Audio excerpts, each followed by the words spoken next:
Welcome everybody, buon pomeriggio a tutti. Good afternoon. I apologize because I haven't prepared a contribution. I think that this day that is at the eve of the closing of the architecture exhibition can only be a space for emotions and gratitude for all those who have made this exhibition possible, and that together with the Biennale, its curator, the team of the Biennale and the authorities that have helped us, has brought us 2 years later, after commitment, passion, and hard work, and love for Biennale, for architecture, for cinema, music, dance, and theater, we have managed to stage these festivals starting from August 2020. It is a pleasure for me to remember that the architecture exhibition was present in 2020 in the central pavilion at the Giardini, with an exhibition that brought together the directors of the 6 sections of the Biennale, the Disquieted Muses, Biennale Meets History, an exhibition that was important not only for its ability to create a dialogue among arts, but because it marked the beginning of a new path for the history of the Biennale, but for history of art in general, stressing giving a new importance to the materials preserved in ASAC, the Historic Archive of Contemporary Arts, a new beginning that will make the Biennale lasting 360 days 364 days every year, not because it is not important to have a beginning and an end, not because these initiatives do not leave a mark in the heart of the Biennale, thanks to the autonomy and the collaboration with the people in charge of the different national pavilions. We have here evidence of a large concentration of countries gathering under a kind of cultural diplomacy. Countries and artists appear here for what they are in their own countries, without any mask. They show themselves to the whole world. They come here to be judged, and those who professionally judge them, the critics, students, visitors, also have to face critical aspects that are uncomfortable but exist in a world. And the Biennale makes them able to see this, evaluate this, judge this. When I came here in March 2020, during my first remote meeting, I met Hashim Sarkis. I informed him that we would postpone the beginning of the exhibition from May to the beginning of August, I think. Since then, a continuous dialogue started that went on day after day.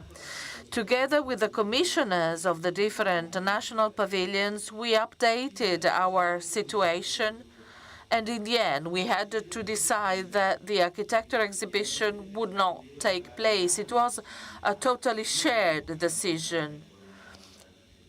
It was impossible to organize the exhibition, but this year of pause allowed us to think of our theme for a longer time, and the title, How Will We Live Together, was extremely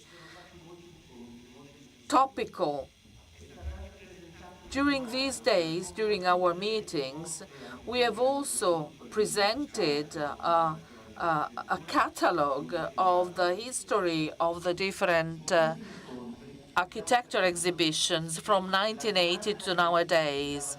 We have understood that the question that remained in the air, why organizing an architecture exhibition, has received a number of essential answers. Architecture is not just an applied art. Architecture is not just a discipline that puts together the different artistic expressions. It is a discipline that makes us realize that we have to coexist with the built environment. This was the greatest effort we made in these years, and the extraordinary participation and effort by all those who have organized and who have visited this exhibition is a clear sign that we have understood that art and beauty are essential. They should not be only for a privileged part of the population. They are an essential element for the economy of our countries. We started with the protection of the historic archive, with the universities and the other institutions that share with us the different disciplines of the Biennale. We started a research project aimed at collecting data of the last 20 years in order to understand the countries of origin of artists participating in the different events, and not only the geographical origin, but also their political, religious, and cultural situation, and why, coming here to Venice, they've seen a change in their personal and national history.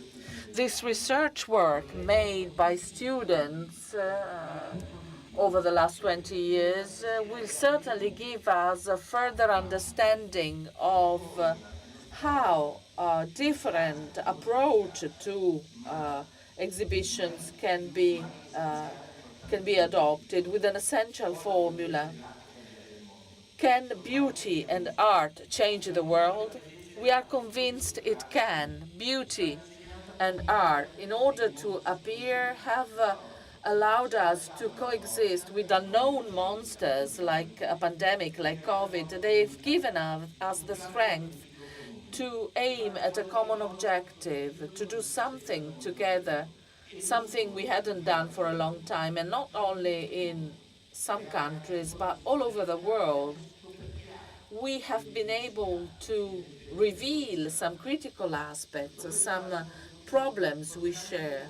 This is one of the most important and concrete contents we have found in this Biennale, getting together and trying to adopt behaviors able to cancel or to reduce CO2 emissions, for example, making us carbon-free in the future. We have started together a well-organized scientific path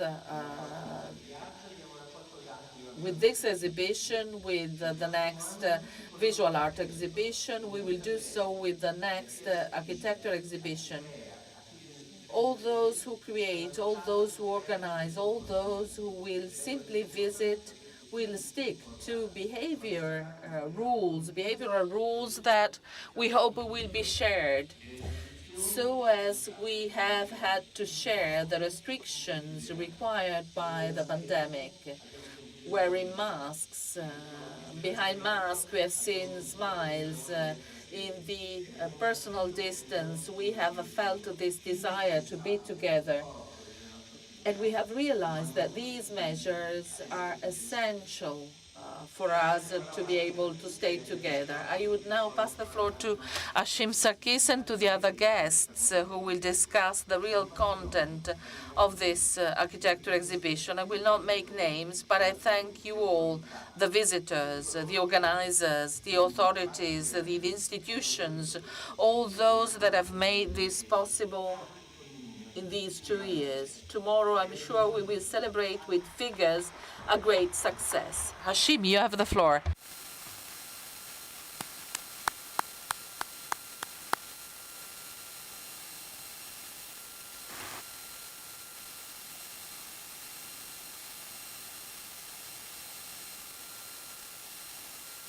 Very much for being here, for opening this final meeting on architecture, but also for your faith, your wisdom and courage, the hope that you bring with you and your good humor throughout.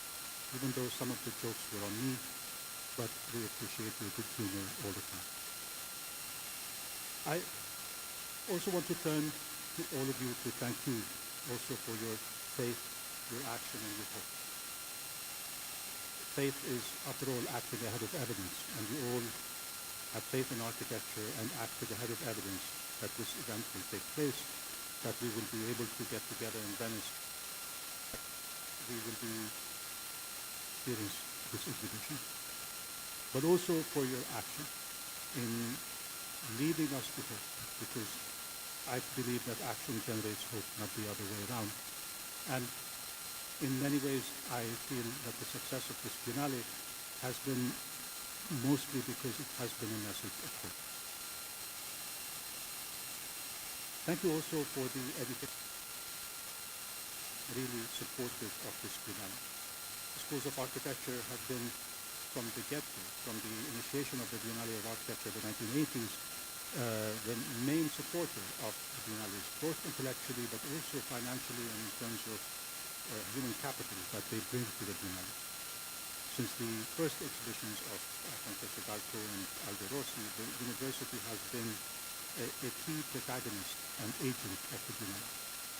But for this particular one, the Biennale, for this Biennale, during the pandemic, the schools of architecture have been instrumental in staying behind this Biennale, saying how important it is for it to happen and to happen in person, and maintaining their financial support, even though many donors were hesitant, universities were not, and participating in different forms, especially in the Cohabitat exhibition, which was curated with the help of Ala Tanir, who unfortunately could not be here, but she sent all her regards, and also coming with students and faculty to have discussions about architecture here in Venice.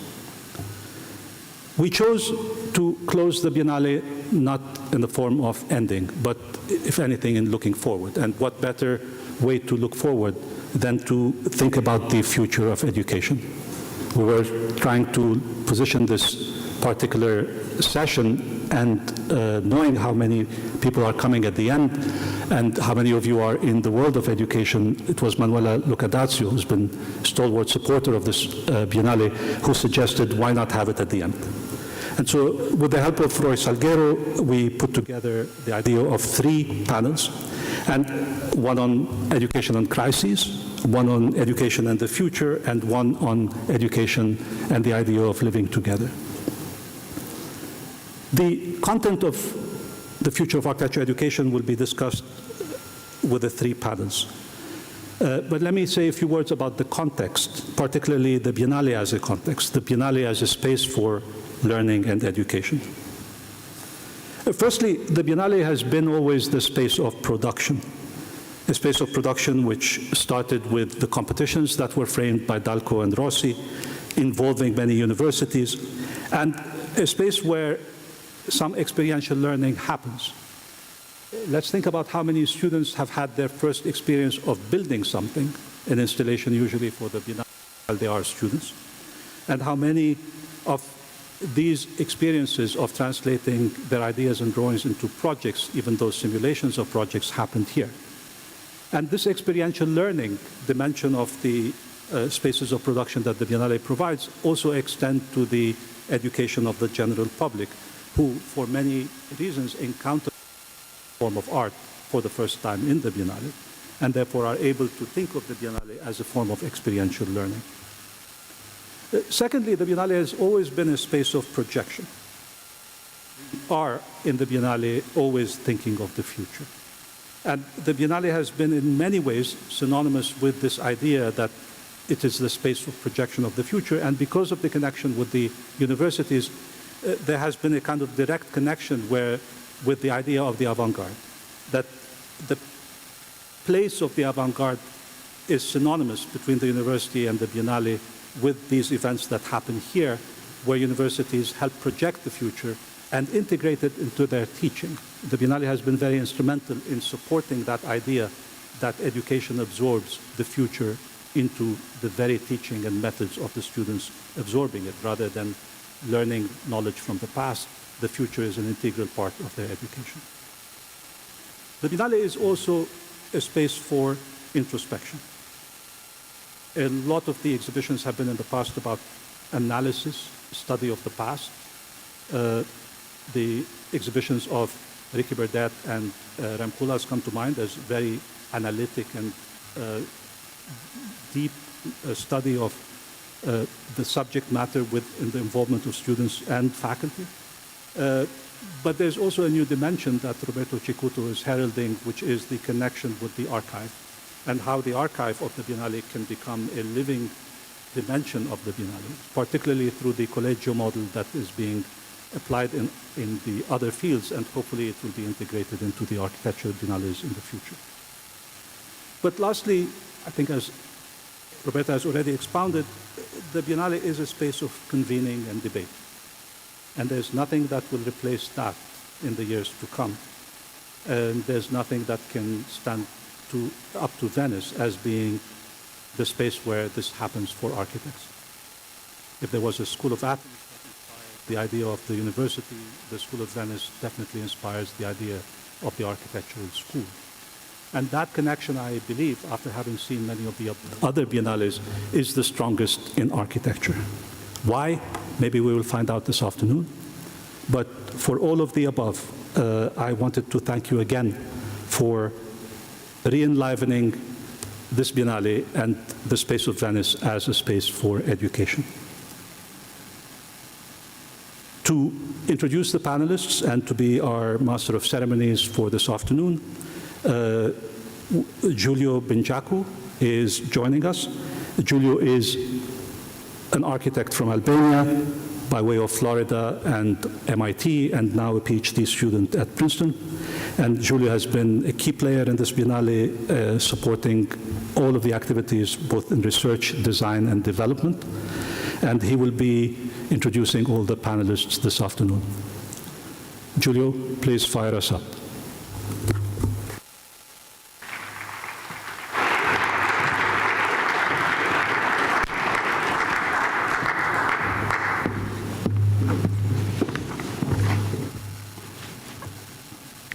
Hello, everyone. Thank you for being here, and I want to thank you, Roberto and Hashim, for their introduction. And in turn, I'm very excited to introduce our distinguished panelists and moderators today. We convene a very broad and knowledgeable group today from this Biennale and from past ones as well. And we're here today to debate the challenges of contemporary architecture education, and from today's discussion, we can readily learn and explore the possibilities of our architecture education to come. I think that I can say for all of us here, and as Hashim so beautifully put together, the Biennale and the universities are interconnected. And perhaps the Biennale is really the only such institution that could gather together academics and practitioners, that is, theorists and makers, their different positions and their quarrels. The Biennale situates us all on common grounds, and it cohesively leads us to a charge towards new and bold directions. Our speakers today have a variety of backgrounds, but they all share common themes. Most importantly, each speaker has profoundly contributed to the shaping of architecture education. In fact, the number of awards, projects, books, honoraria, etc., that all our speakers have attained are too much to conceivably recount here, so I'll try my best to keep their introductions short. Today we have 3 panels. The first panel will be discussing education for crisis. The second panel, architectural education for a changing future. And the third and final panel, architecture education for living together. Each panelist will have short presentations and will be followed up by a moderated discussion and then questions from the audience here. Our first panel will begin with architectural education and crises. Crises is plural here. So we look at the many interconnected crises, not just the present pandemic. and that we must face together as architects. And I would like to introduce our following speakers and moderators on today's panel. Our first speaker is the distinguished Leslie Loco. She's an architect and best-selling author from the Bartlett School of Architecture, where she holds a PhD as well. She is the founder and director of the African Futures Institute, a postgraduate school of architecture and built environment located in Accra, Ghana.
International newspapers, magazines such as Correa de la Sera, La Stampa, L'Espresso, Domus, Lotus, Abitare, Archis, L'Architecture d'Aujourd'hui, A+U, and many more. He is also the editor-in-chief of Platform magazine.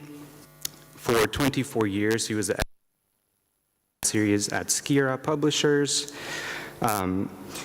And in 2010, he was the curator for the Italian Pavilion in the Architecture Biennale then. Among his latest publications, which are too many to list, I'll just list the latest one, called Dismisura, la teoria e il progetto dell'architettura in Italia, published by Skira in 2019. And a few awards among his many is that he, for his activities, research, and critiques, he won the 2006 Ernesto Rogers Award by the 10th International Architecture Exhibition, the Jean Schumi Prize in 2008, UIA Congress, and the Academic of Merit by Perugia Academy of Arts. Welcome, Luca. And following up, I want to introduce our next speakers. We have Axel Thiem and Jan Liesegang, both members of Raum Labor Berlin, who are this year's Golden Lion winners.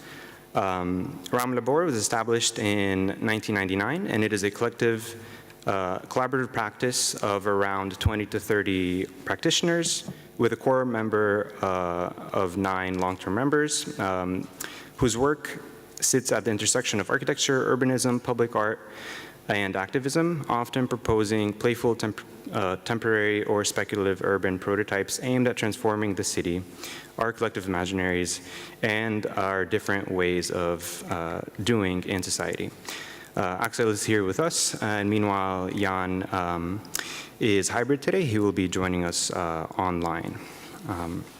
So welcome to our panelists here on stage. And next, I would like to introduce our moderators, which will also be coming on stage. We have Jessica Charlesworth, an artist, designer, and educator. She's part of Parson and Charlesworth with her partner, Tim Parsons.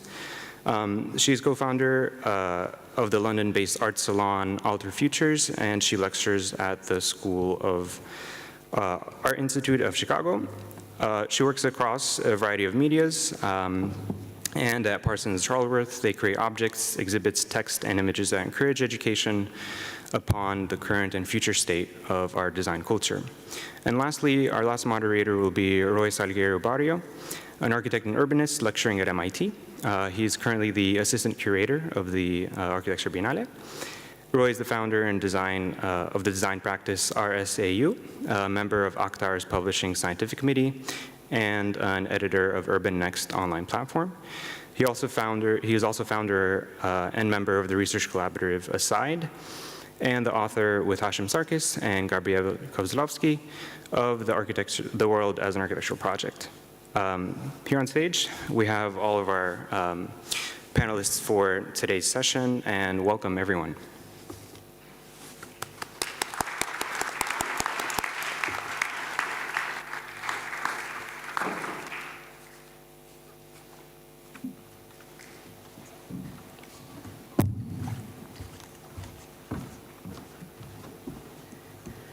Great. So good afternoon, everyone, and thank you for this very kind invitation to take part in today's event. Like anyone, or everyone, I imagine, I will jump at any excuse to come to Venice, and after the past couple of years, it's really special to be here in person. So the title of my very short presentation is Lively Hazardous Places, which is a pretty accurate description of the places in which I've spent most of my career, the UK, the US, South Africa, and Ghana. And I hope to be able to show why the tension between hope and hazard can be so productive for education. The title of this panel, Education in Crises, could not be more appropriate, at least for me, since I seem to have spent the last decade in architectural education hopping from one crisis to another. Generally reacting to events rather than anticipating them. And not all crises are equal, of course, but in hindsight, it's clear that the crises that I'm going to talk about were all firstly connected, and secondly, they share very similar root causes, with race running through them like a tethering thread. I'm deeply interested and invested in discussing what comes next, i.e. the future rather than the past. But I also want to say something about the space that the first two crises, Roads Must Fall and Fees Must Fall, in South Africa opened up, and the lessons that I learned as an educator from the tension, energy, and fear surrounding both events. Every story has a beginning, a middle, and an end, just as all crises have a beginning, a middle, and an end.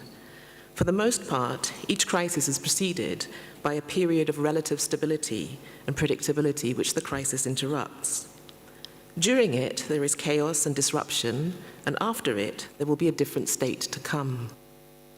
At the start of the pandemic, as I, like every other head of school or dean around the world, tried to figure out what to do and say next, I read somewhere that our brains are programmed to narrow focus in the face of threat. It's an evolutionary survival mechanism designed for self-protection, which is not a luxury that most leaders have. By definition, leaders must think of the whole, not of the self. But to both manage and lead a crisis, you have to change focus. Your lens has to open up to take in not just the middle ground or the ground in front of you, but the ground in front of it and the ground behind it, the past, or at least the immediate past, which is usually the events that have led to the crisis in the first place. This ability to think three-dimensionally in space and time is challenging, but it is also the way that most architects are trained to think. And I don't mean to suggest for a second that architects are de facto any better at crisis management than anyone else, but I really do want to say that we ought to be, because we spend long enough in training to do so. I'm going to play a video now, and I hope it works. Don't accept this, we'll start our meeting.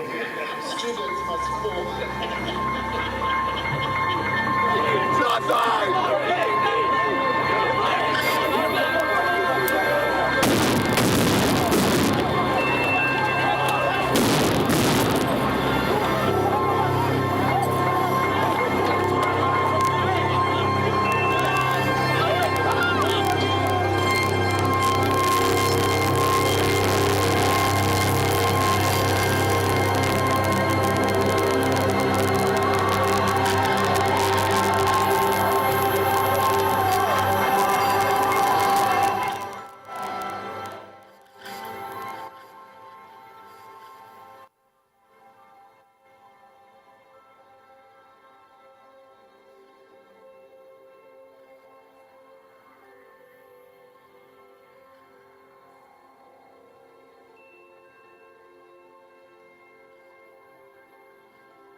currently go towards the southern lawns at the moment and bring you all the latest from there in terms of the other reaction and the violent nature of that reaction that is taking place on the other side of the southern lawns. But what I can tell you is that from where I'm standing, I can see again, as you can hear there again, stun grenades being shot again, being fired here on the southern lawns, screams coming from some of the students, and also some of the tires as well and toilets that were burning a bit earlier on. All of that has started again. We'll continue to monitor the situation here on SABC News. We'll bring you the latest throughout the day there, Devon. Certainly, students seem to be quite furious over the latest developments. Back to you in the studio.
In the aftermath of Fees Must Fall in South Africa, when it became clear that institutions and organizations simply could not continue to shove questions of access, inequality, and white privilege under the rug, something odd happened.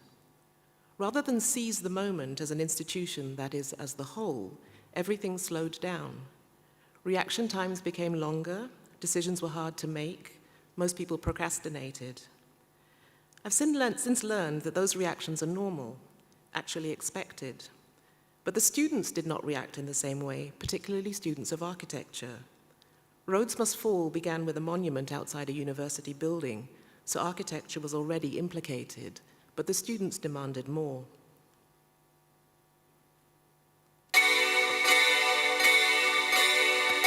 Bring me my children, let them come and sit at my feet.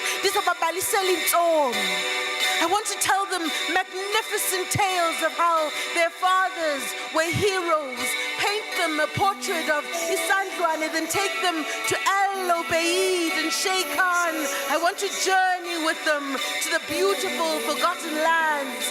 My children need to know that we have our own epic story.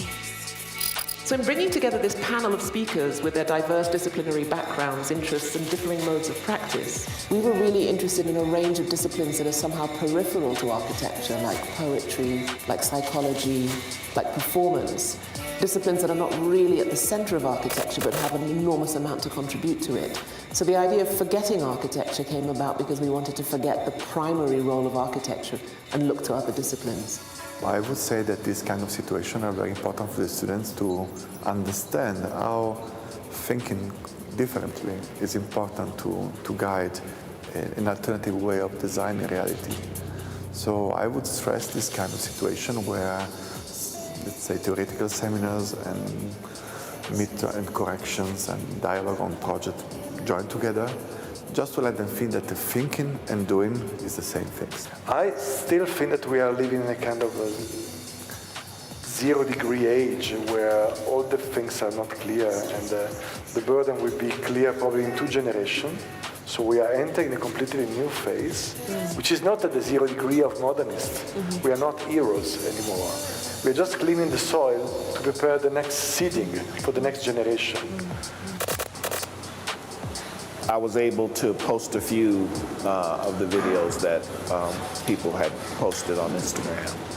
And I received a text message at about midnight from my daughter. And she said, "Dad, this is scary." I said, "You know, it's not as scary as the world we're living in." And she said, "But how did it feel? What were people's reaction?" I said, it was very comfortable for me inside, and I think it may have been unsettling for people outside, you know. And in that moment, I knew that I had created a space for me. All of that is an effort for me to figure out another way to remember. Conversations like the ones that took place at Forgetting Architecture, I think, are a very powerful way of remembering that education is far more than the list of learning outcomes prescribed in any given degree. It's also the unexpected encounters, knowledge, and discussions that happen when talented students and critical thinkers come together. And that's how we expand our understanding of the fields in which we're engaged. That's how knowledge is produced. How many of us will say, of course I saw the plane goes into the tower? No, you didn't, because no one filmed the tower. But our national memory, it's embedded so deeply within our memories. I'm now carrying a sense of responsibility to continue this kind of work beyond where it is now. And I think it's really important that in the next phase of the GSA, we start to develop a criticality and a sense of reflection about what the project we're doing here is and how we take that forward.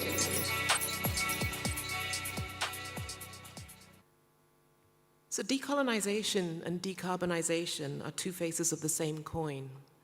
Africa is at the coalface of climate change, the most vulnerable continent and the world's youngest, with an average population half the age of Europe and the United States.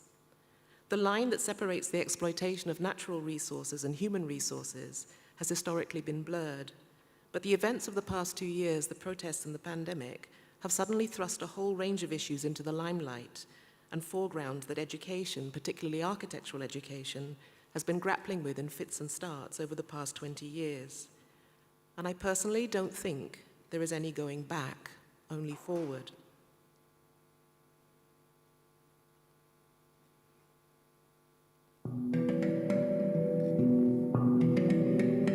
It's not about architecture, it's about urbanism. And it's about what we do with our cities, it's about how we deploy them, it's about scale, it's about governance, it's about sustainability.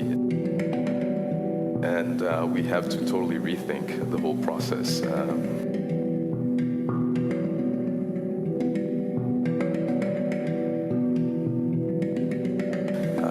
I recently realized that I'm not the future anymore.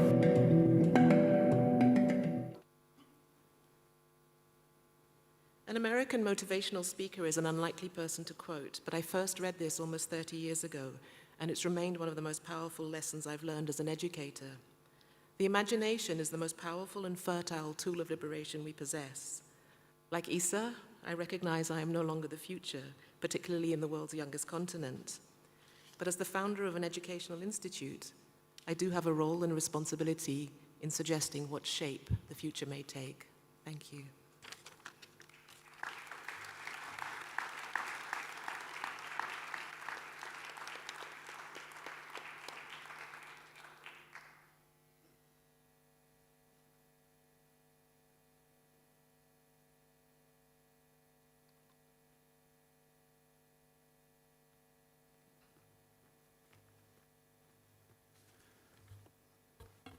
So I'm sorry I don't have any images, but since Leslie provides such a beautiful video, I think it's enough. And I will take 10 minutes just to talk about the idea of crisis, because I think that crisis probably is not the correct word. I think that we are living something stronger, something more radical than a crisis. It's just we are living a deep metamorph of our civilization. Which I think is get things more stronger. But I just start with the short stories talking about education and symbols. 1 year ago, I was called to manage a new museum based in Venice, which is called M9 Museum, and the museum was closed for pandemic and was closed for 11 months. So when we decided to discuss what to do for the opening, I decided to do something different. I put on the 3rd floor of the building, which is nearly 1,300 square meters, empty, I put a forest of 650 living trees for 2 months, saying that the building was breathing with you, So not just an exhibition, not something cultural, let's say, but something that was a strong symbol representing a change in time. Putting 650 trees on the top of a museum, which was beautiful, concrete, super contemporary museum, I meant to say that a building is not just a building. The cultural institution is a breathing organism, living with the communities around. And at the end of those 2 months, let's say, happening, we gave back the 650 trees to 9 different communities for their local forest. So it was just not an exhibition, it was not an installation, it was a real political act, which I think is needed today.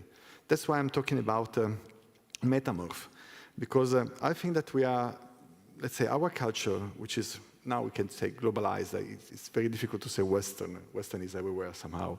Our globalized culture is living a diffuse metamorph, which probably is living finally the end of what we call modernity, or probably the end of what we call the Western Enlightenment.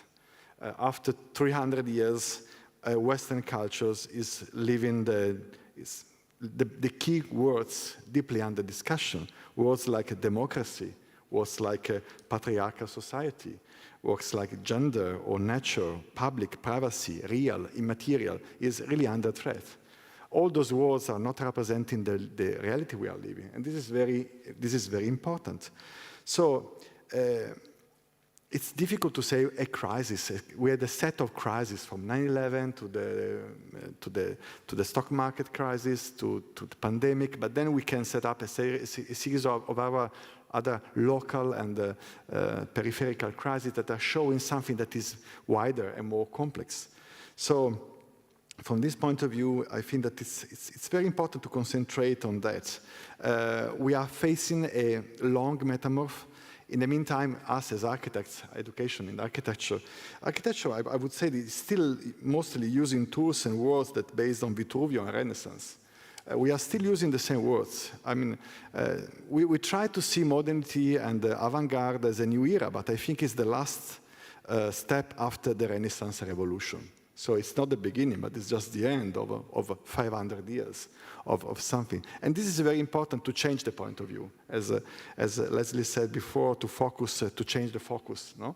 I think that if we look at the so-called glorious avant-garde as something which is the end of a longer process based on Western culture, it's very important, because then we start considering the words and the contents and the tools in a completely different ways.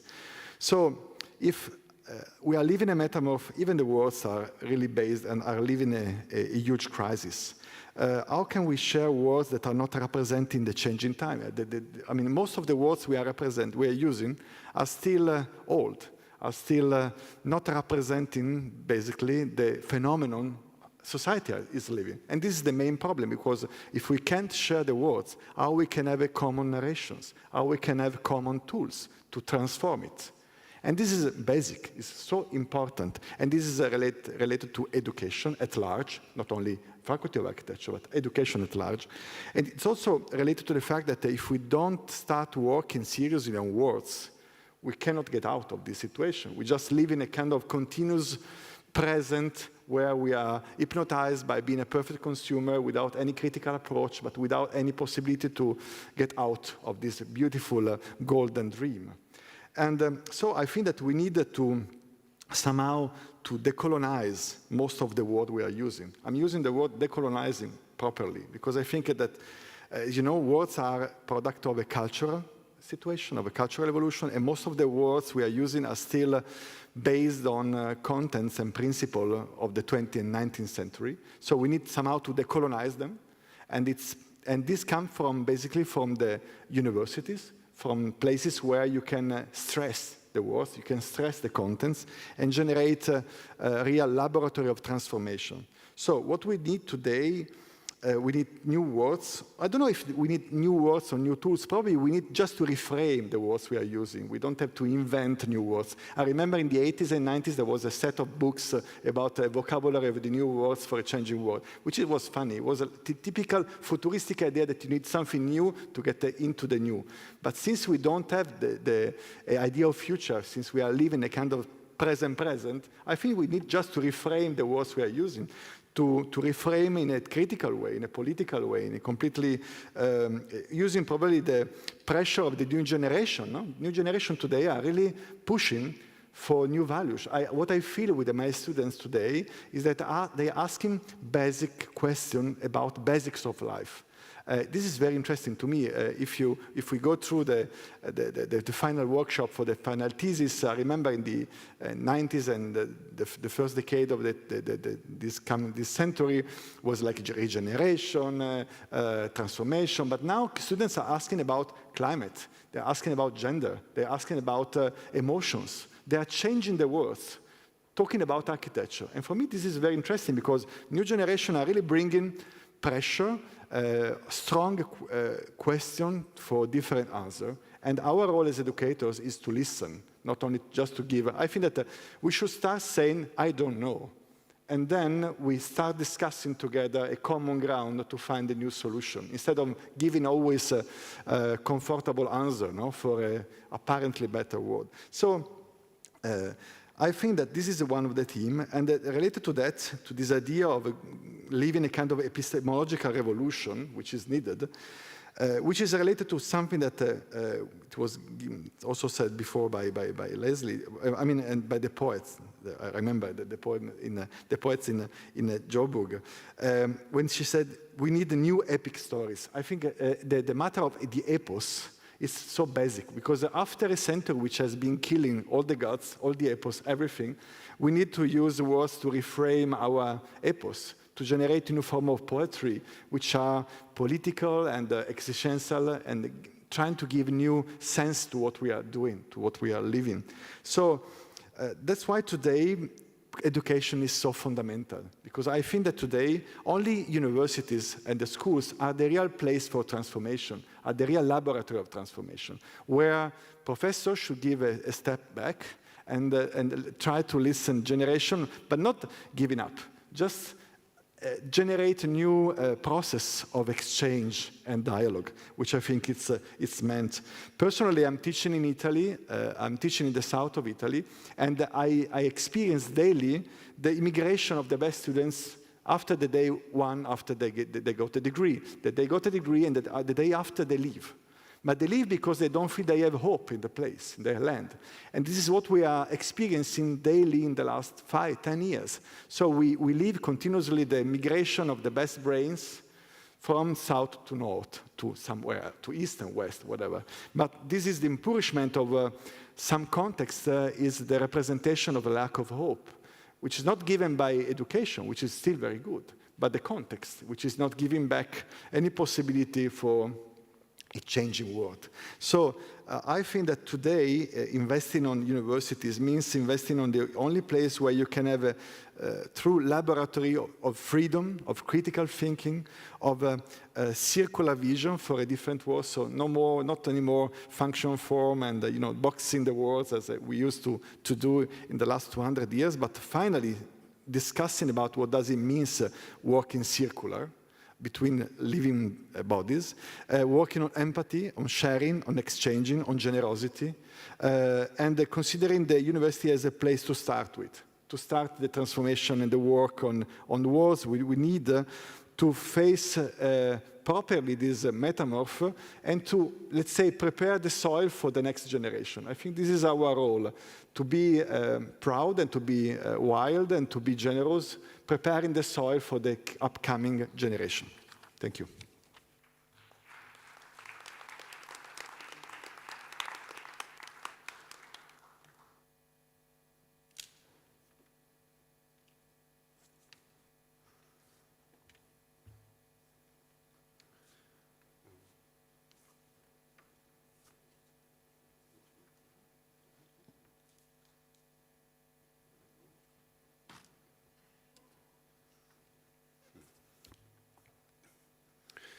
So, when I was invited to this panel, I looked up who were the other speakers and found out that Luca Molinari is also there.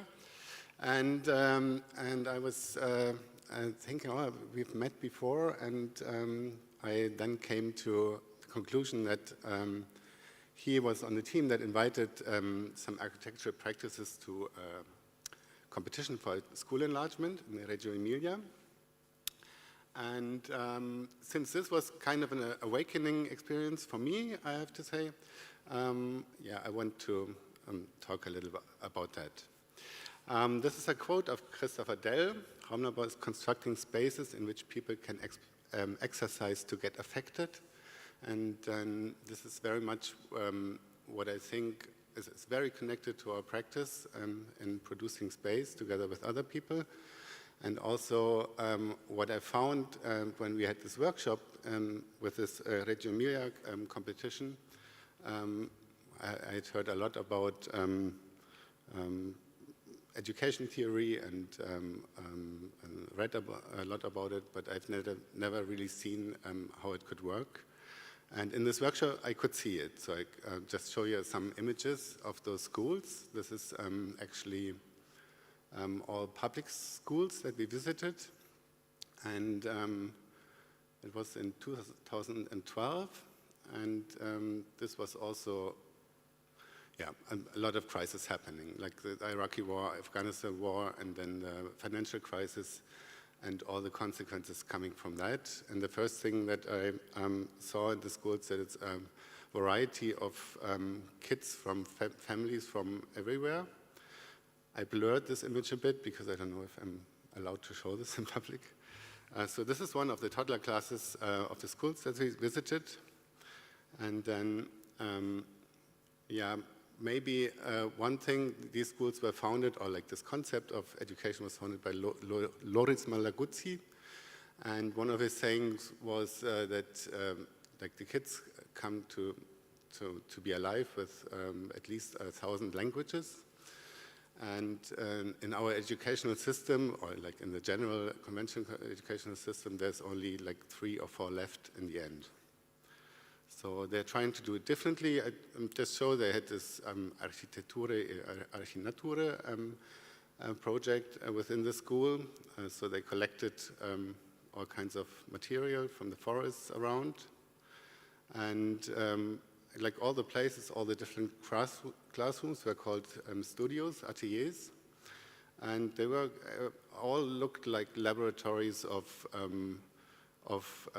exploring all senses and all connections to environment and to other people, and to exchange about that on all different kinds of media. So on a very small scale, kind of looking into things. Yeah. The play and finding out how material, how space and material together works. Really rich kind of studios with all kinds of, like a framing where you could think, okay, you can just play and yeah, find out about the things by yourself, and also all different kinds of approaches of the kids to the topics.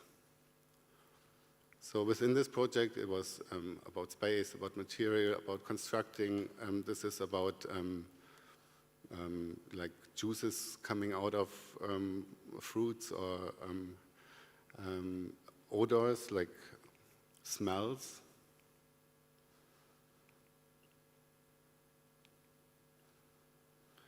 And then also a very physical kind of approach, and a rereading of what has been seen, and how to communicate about it, how to exchange about it, and also involving also technology, but not a big part of it.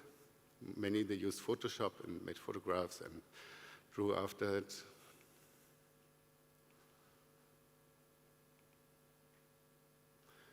And actually, yeah, installations and spatial compositions that, when I walked through the biennial, thought, okay, there's a lot of this coming from this kind of an approach in education, and the connection to the environment.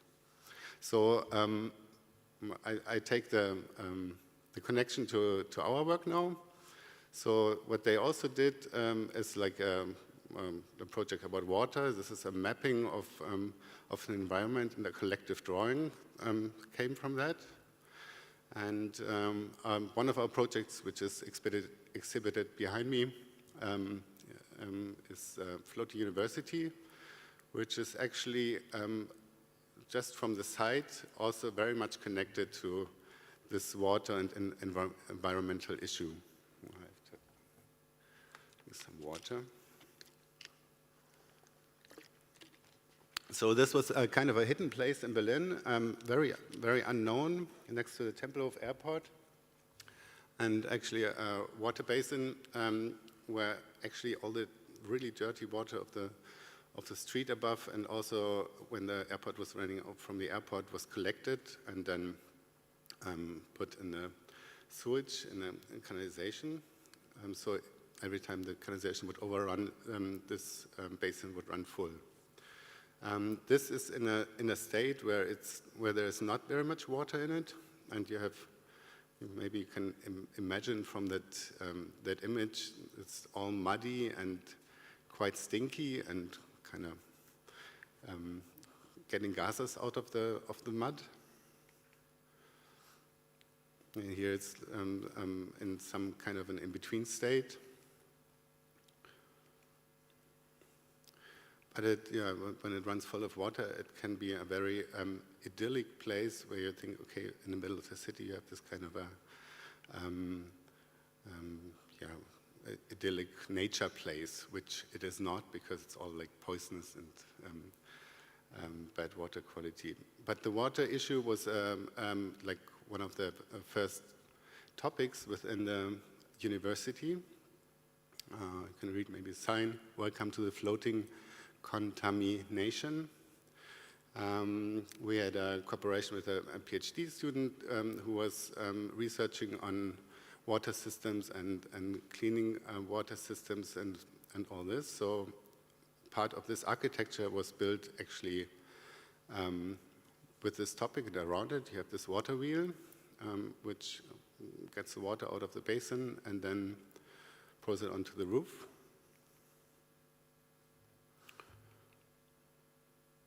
This is just some images when it's full of water. And then within the roof structure, it's collected and then run through a tube and filter and sewage system, which was experimented with all kinds of materials through all the stories, the levels of the scaffolding building. And here's experiments with plants and mushroom and microorganisms. And then also connected to the infrastructure which was needed for kitchen and cleaning purposes and such.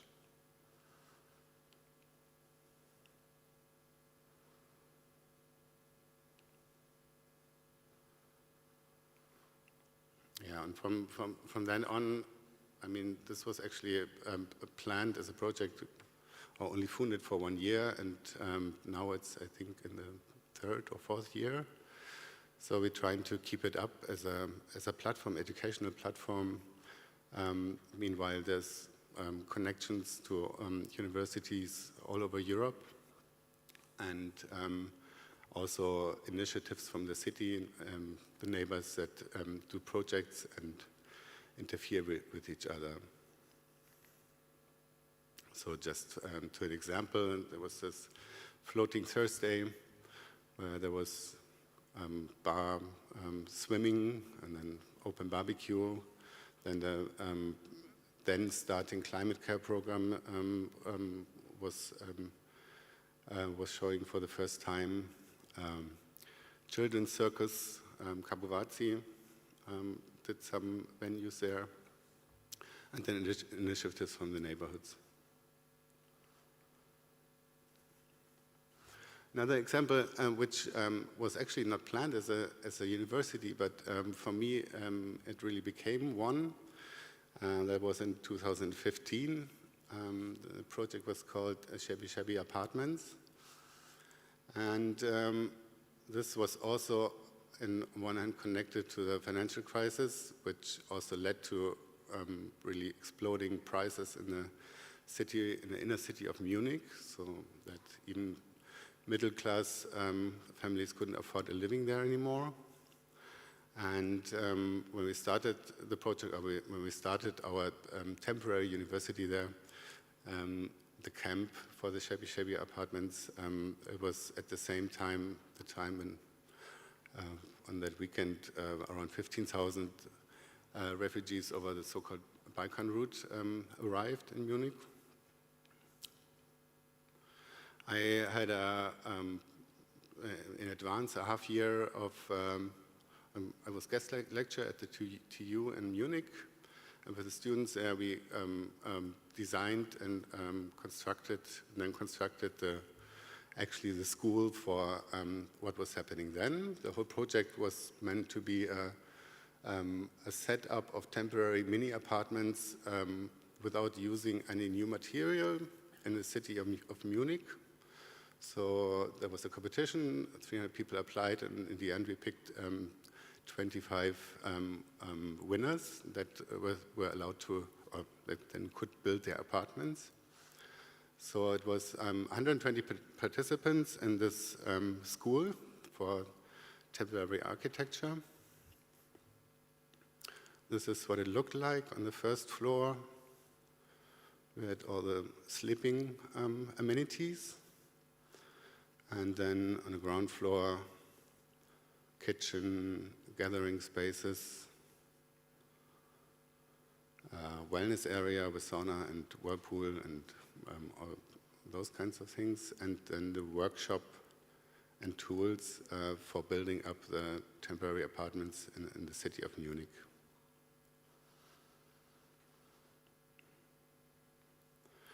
So for me, it was actually the most dense. It was this all happened, like the building of the apartments, within a little bit more than a week, and for me it was actually the most dense experience of, yeah, you can call it teaching of a school in experimenting and learning by doing, and bringing like the engineers and the administrations and the builders together.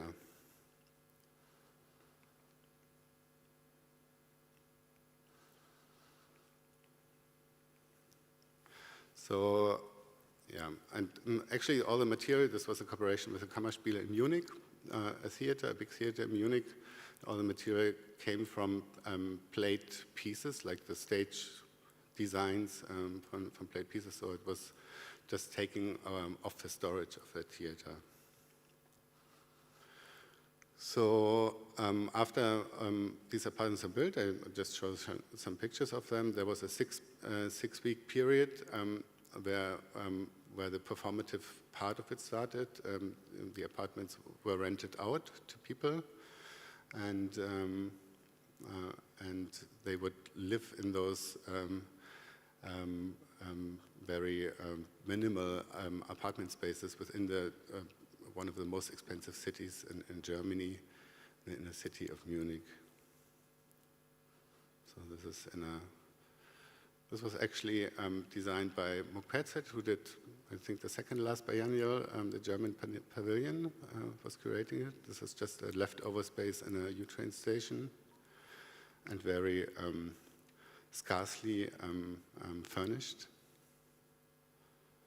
Here, right next to the Gucci and Boss and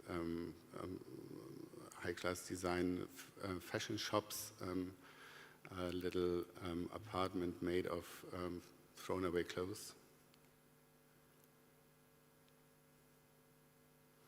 Just the lifting up of the winter coverage of a fountain.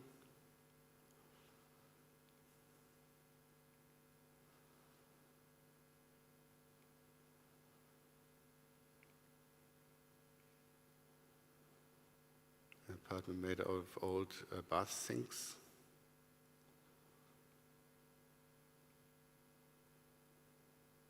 Containers and scaffolding. Hornby House in a little park in the city.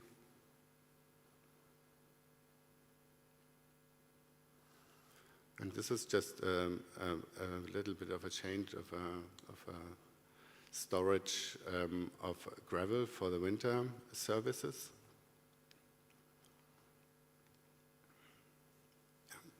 So the connection again to the Reggio Emilia School, I think like on the Floating University, on the images, on the approaches, you could see very much a connection, and then also in the approach to education of finding out on the topics of living together and public space versus private.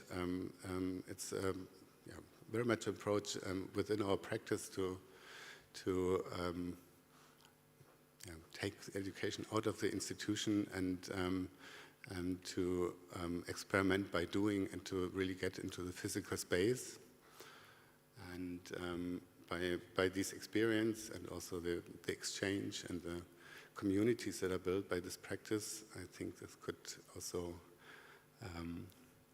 be a future way to deal with crisis. Thank you.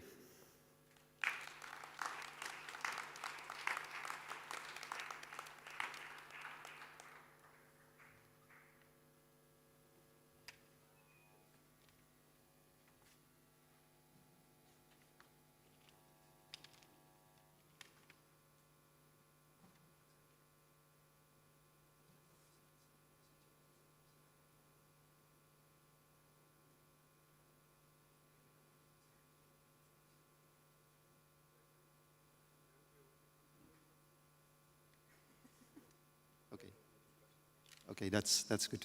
Thank you all for the impressive breadth of presentations, and actually for expanding quite significantly and laying out like the different ways in which we can actually think about the relationship between crisis and education.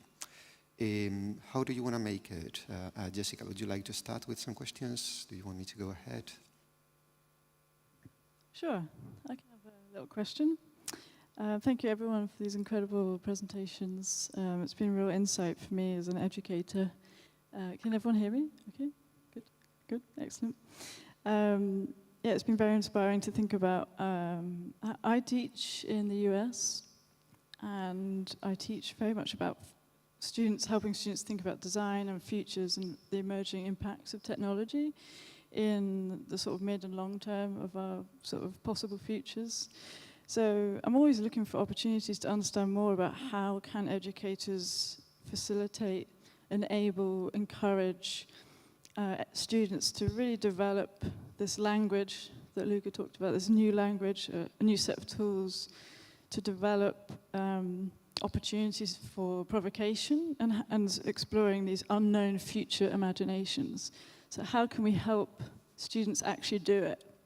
What do we do day to day with the students? How do we communicate with them in such a way that they feel empowered, that they can actually do something, go out there and think about the current crises, but also the constant evolving mid and long-term crises that we might live in. So it's kind of like, how do we encourage and help students build this imaginary sort of toolbox for possible futures to help them develop these really empowering imaginations? And I'm thinking about it from a very practical standpoint. What do we say to these students? How do we encourage them? So yeah. Thank you.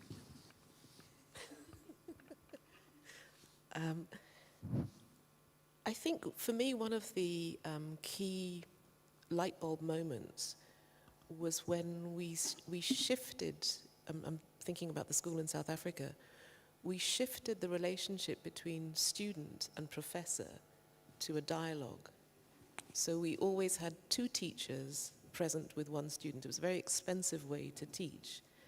But what it meant for the students was that they could see that the knowledge was generated out of discussion. There was no single position.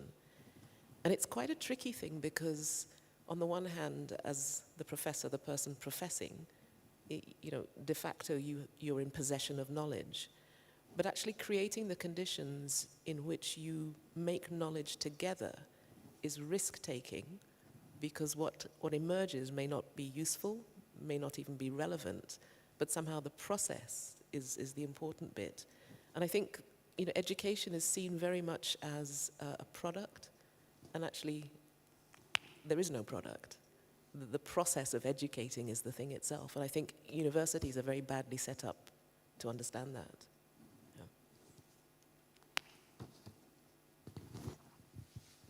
Well, I've more or less I have the same vision of Leslie. I'm coming from a much more conservative context. Italy is still in 19th century somehow, because we are still teaching composizione architettonica, architectural composition, like it's the only way to control complexity. And we as a professor, not all, but some of us feel the limits of this approach.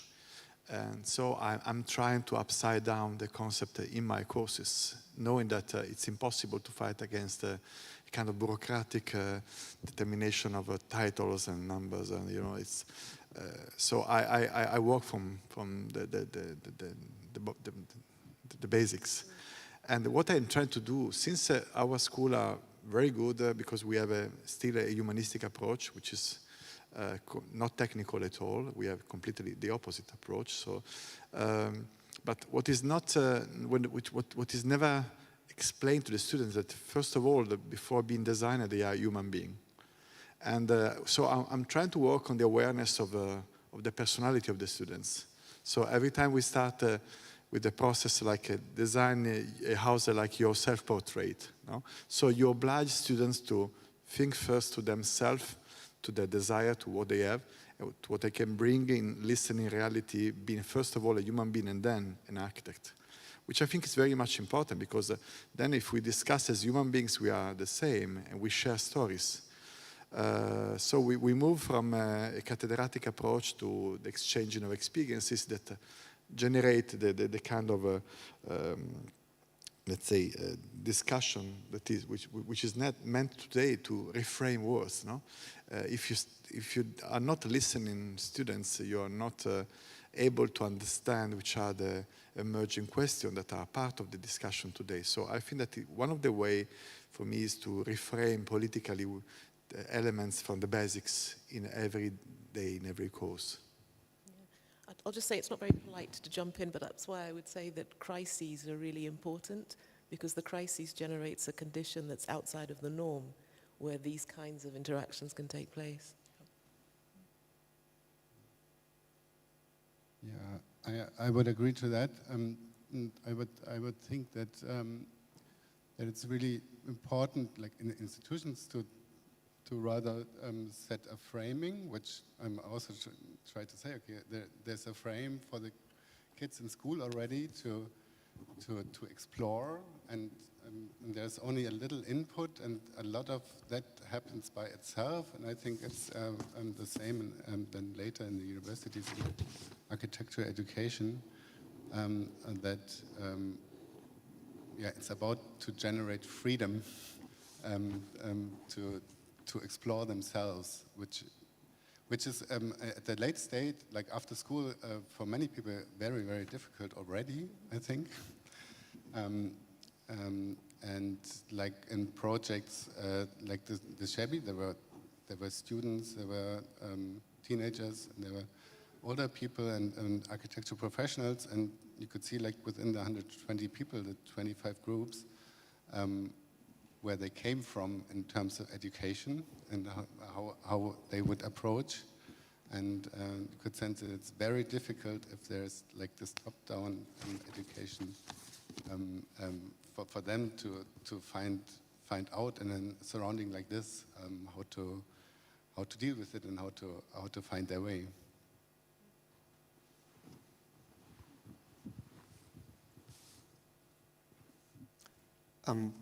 Yes, I think you laid out like so many like fascinating actually dimensions of how to treat like the question of crisis, and also like how it could actually like lead to not only like forms of somehow like transformation in the curriculum itself, but also like somehow like different understandings of what is the institution itself of education. No? So I have several questions, but also there is not too much time. But the first one maybe that I would like to make has to do with the very condition of the project, no? In a way, which is like what we somehow as architects is our stronger expertise, no? In a way. And I think that actually when all of you were talking, there is a kind of a dimension of the crisis, something that I think you express it very well, Luca. There is, on one hand, a sense of metamorphosis, like we are not having just like one single crisis, no? We are rather in a state of metamorphosis towards something that we don't know still clearly what it is. But at the same time, like that we don't know what it is doesn't imply necessarily like a resolution in one way, no? It doesn't imply that we're gonna have a final solution. And in a way, I found that this is quite interesting from how we think about projects, because we usually think about projects as something that, there we have it, no? This is going to be a solution to the problems that we're having, no? So I was curious to know a little bit how you're thinking about it, no? How you think, oh, we have to rethink what a project of architecture is, no? We have to rethink whether we consider it as something that is leading us to something that is like completely new, as something that is like, or you know, like a certain metamorphosis or change, or is it like something that actually like should keep us in a way in this state of, you know, like still making questions, understanding what are like the crises that we have ahead, and so on. How do you see it? Well, no, I think that this condition of metamorphosis brings the centrality of the project back. I mean, after 20 years of discussion about diagrams and processes, and apparently we dematerialized the project. I felt a fragility of the project of architecture in the last 20 years in relation to a time where form was apparently everything. So what is interesting, for example, the new generation that are coming back to a kind of a melancholia of form, so the kind of nostalgia of form, like the 60s, Aldo Rossi, but without considering that Aldo Rossi has a political discourse behind. So just form and nostalgia, which is a kind of a reaction to crisis. No? When you are in age of crisis, you go back to nostalgia in politics, in every kind of xenophobia, in a kind of social society. People are afraid, so they go back to something apparently strong. Which is not for me the case. But this brings us to the fact that the project itself has a huge physical, sensitive and political responsibility in being a medium between within a fluid society where people need to be welcome again. The last 2 years showed a lot of living in Stockton House, the sense of the new sense of the so-called public spaces, and also the sense of the house as a political place. So I think that we should go back to the project as a medium, working also on form. We don't have to be afraid anymore about form, about something that is part of building architecture. At the end of the day, architecture is for making, not only for making, but as a strong symbolical sense. So I would like to go back to form as with a symbolical approach, with a strong symbolical approach. I don't have any answer on that, but I think I have the feeling that it's good to go back to a discussion about the body of architecture, not as a language, but again as a form making, based on the fact that we don't have to build anymore so much as it was in the past century, because we're still talking about the colonization of the world. We, in our mind, talking about architecture means talking about huge, massive quantities of things, which is not the case now. We need to work on what we have. We need to consider materials and sources as something more precious than ever, which brings us to the climatic situation. So I think that talking about circularity, I think that it's time to go back to the project as a center again of the discussion, and not to dematerialize it, but consider it in a completely different physical embodiment. I'm going to chip in here. I mean, it's a little bit of an anecdote, but about 20 years ago, my father was very ill, and it was a crisis. And there was a lot of moving parts to the story.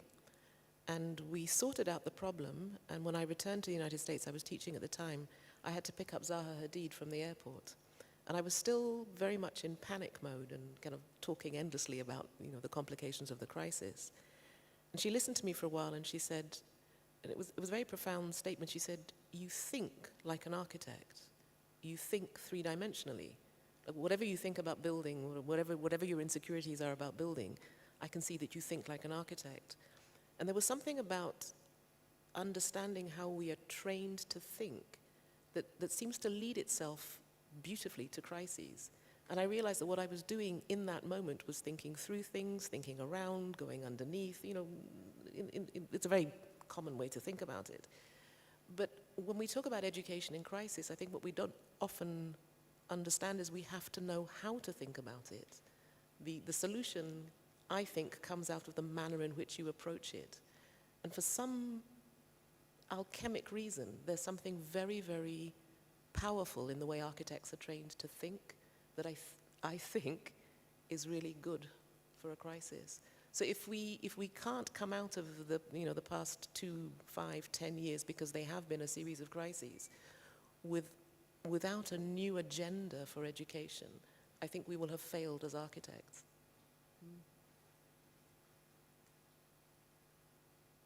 Yeah, we hear you. Yeah. Okay, thanks a lot. Sorry for not being there. I'm kind of wanted to respond a bit on this idea of the project, and my feeling is that I teach at the Bergen School of Architecture, which is a very kind of experimental school, a bit like the schools that Axel was describing, which is based on the ideology called open form, founded by Oskar Hansen, a Polish artist and architect. And in our school, we just had this kind of discussion about how we react to this crisis, and mostly talk about the climate crisis that really a lot of our students bring also in connection with the psychological crisis. They really have the feeling that they're... We lost you for a second. Like maybe you shut your audio off, maybe, or micro.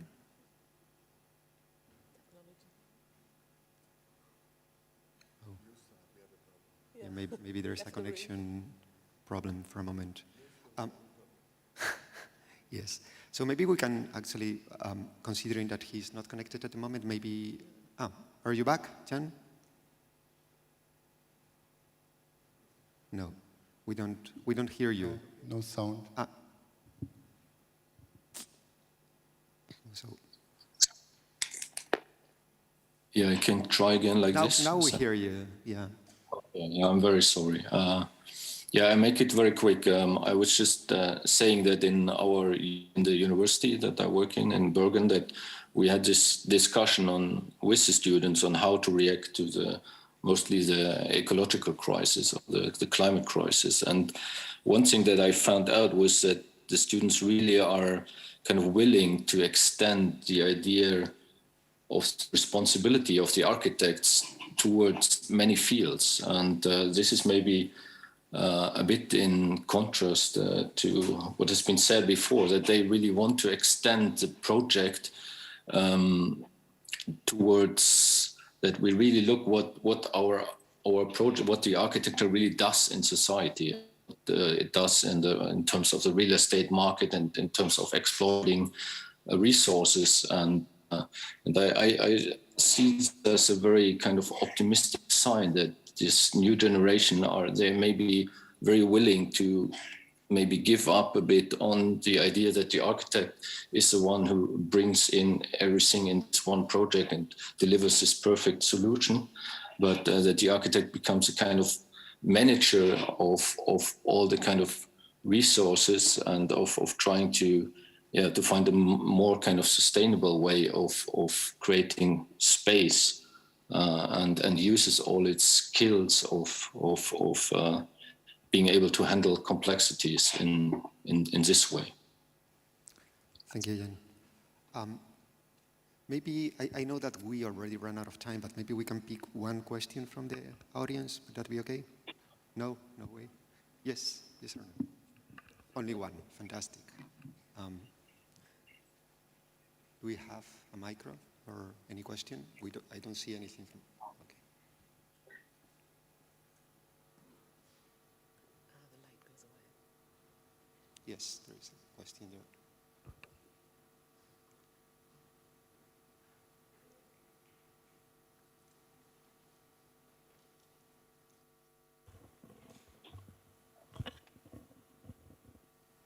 Okay. It was just a question to Leslie about the videos that she showed, because I'm not familiar with that, and it seemed to be about fees, but you also said it was linked to the question of decolonization. I mean, I was very excited by the fees. I'm slightly anxious about the decolonization. Can you tell us a little bit more about how those two themes relate together? Yeah, Rose Must Fall was a protest about a statue just outside the University of Cape Town, but I think it really galvanized students, and those protests were still very much in the air in 2015 when the second wave of protests came about. And I think the students were particularly, they gained a lot of confidence from the way they were able to mobilize around the issue of the statue. And I think that 2 or 3 years in which protests, grew and the kind of mood swelled, I think it was the first time that students felt that they had a voice. So the two protests were about two slightly separate things, but they became one in the sense of students finding a voice. And, they were very powerful protests in relation to the university because they nearly closed the universities down. So it was a moment where the universities had to stop and reckon with what was being said. So for me, it was a very interesting moment because it meant that you could do something quite radical and different as a result of that mood. And I think that's it's continued. Yeah. Thanks, Leslie. I think we have to stop now. I'm truly sorry that there is no more space for questions, but hopefully we can resume some of these topics in the following conversations. Thank you all for being here, and I think we have a small break, and then we come back with a following panel. Thank you.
Okay.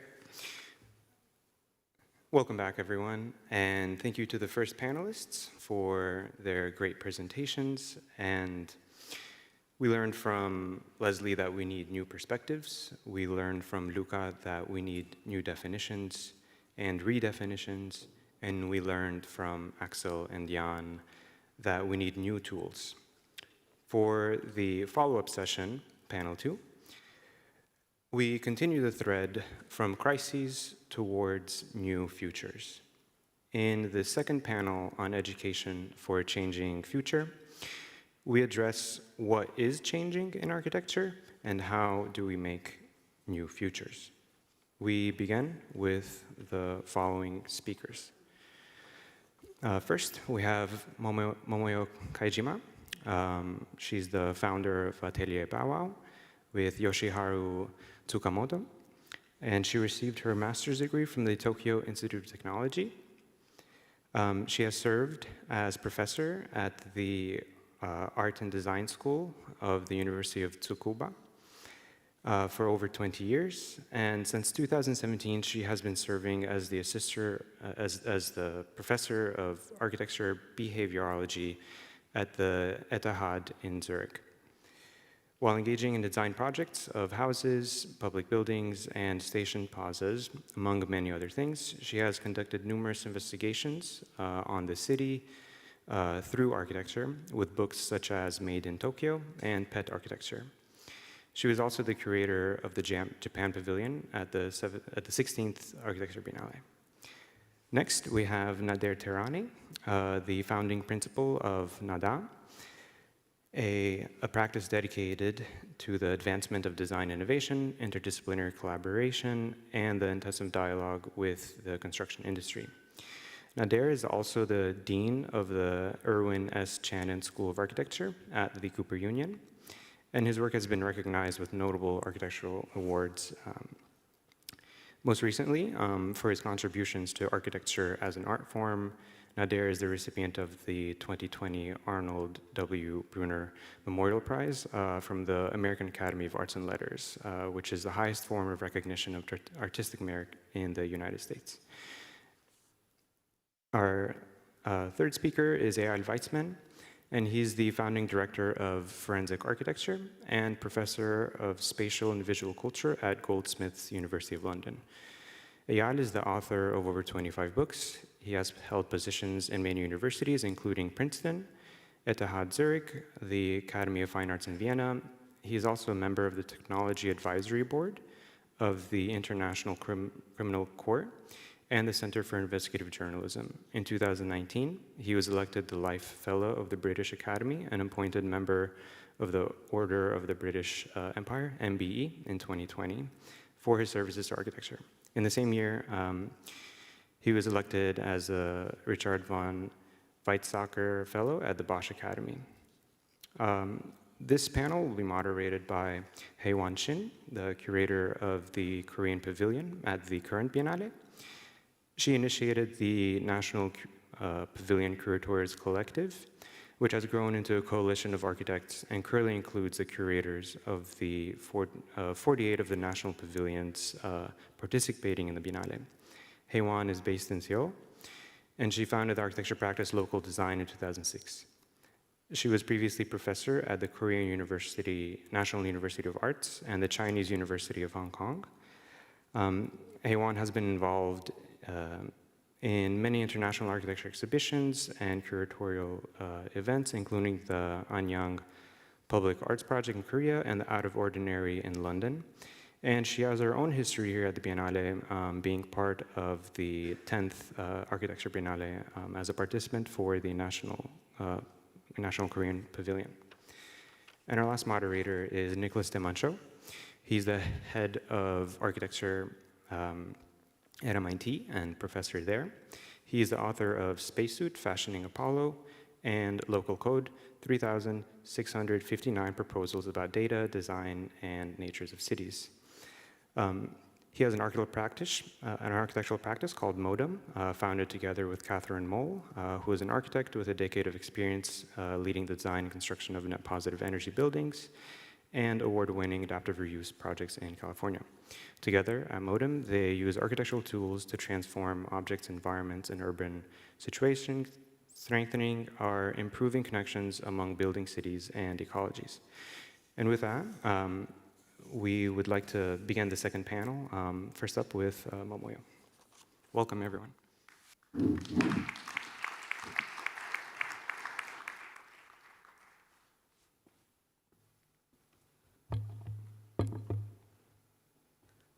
So thank you very much. So today's presentation is Architecture of Behaviorology, the Space versus Network. I'm coming back some history. So like today we are 21st century, but the last 2-3 centuries, so our society was totally changed and transformed. So 18th century or 19th century, we base on the place, and place given us a lot of resources and human, and then a lot of connection between nature. But 20th century, we started to think about the space, and then also we tried to reach to the planet and another planet, and also excavate its land resources from the earth. And I think space is a very good keyword to exchange and the transportation and also the interpretation in around the earth. But same time, 2021st century, so we are confronting about the problem of the information society based on the conflict between the real world and the virtual world. So 21st century is how we can create some certain negotiation between two worlds and to make a more harmonical situation in between. That is a really big task, but same time I really try to engage in this kind of things to do what's better. And architecture behaviorology is based on the three cycles, the research and teaching and design practice. So we very consist on these three triangles and how we can create this transactional performance and come together to find a better solution. And architecture behaviorology is based on the three, so nature, material, climate, and also human habitats and the building typology.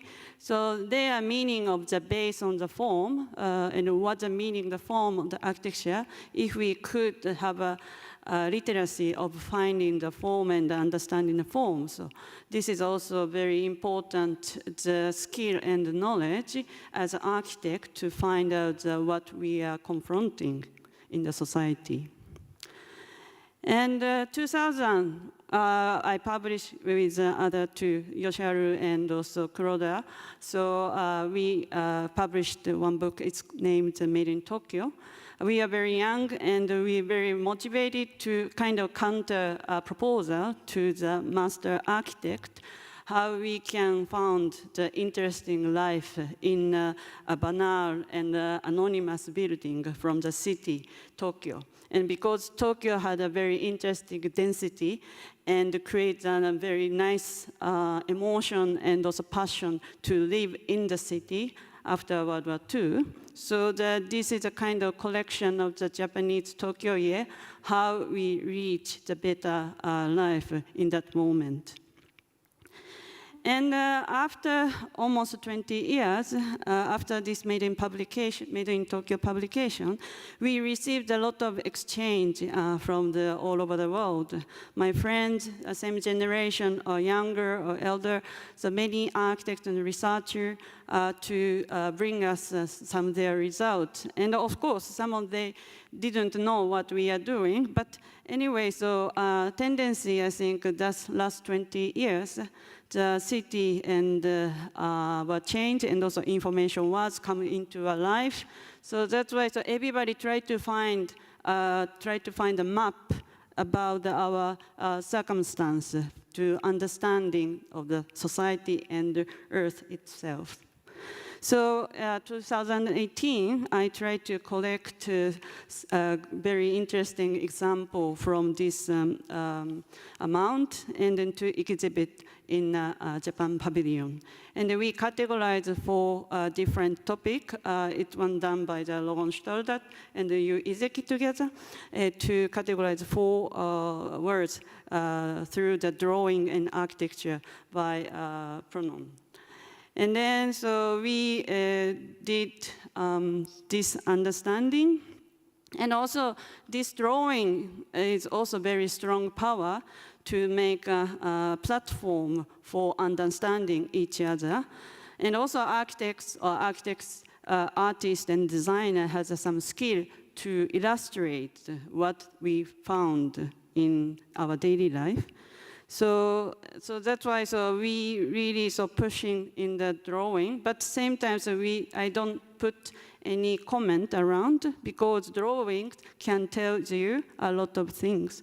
So that's why we try to show some tools for reading the drawings, sometimes the loop or sometimes the ladders. And also the lower part, so people themselves, after visiting the exhibition, they can draw by themselves. And these kind of things, also coming to our idea for public drawings last 10 years, because 2011, so we had a very big earthquake in Japan. And Made in Tokyo was started to make a drawing by computer. So this was 20 years ago. So the computer is also the very good tool for open the skill of the drawing for everybody. So that's a role of the computer line drawing. It helps us, even if we are young, but try to explain to more simply and abstractly and conceptually about our situation by computer line. But 2011, so we were very disappointed what our architects can do because we could not anything in front of the disaster. And but we are aware so how we can draw something. So and then pencil drawings comes out one skill. So because pencil is very honest from our body to what we can learn, and through the drawing to aware, and also like a kind of meditation to by myself. So. And then this drawing started to not only one person, so also done by several students and with us together to share the time, and also a drawing done by pencil, and then it could be erased by eraser easily. So that's why they can, or we can also discuss on the paper. So that is also important part of the public drawing. So drawing could be also public space, and the drawing could focusing on the discussion around the public space. And then 2018, so we did workshop parallelly in 2018 exhibition. And then at that time, so we started to collaborate more historical drawing, because Venice has a very beautiful veduta, focusing on the several public space. And we collect the famous veduta, and students group can find the difference between the drawings and today's plaza, what it is. And then also always we discuss with the students how we can draw public drawings.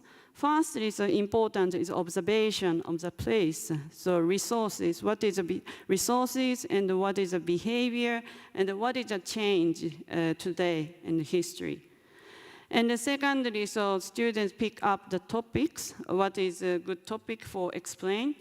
And then we could also discuss around the frame and angle and scale and the method of the perspective.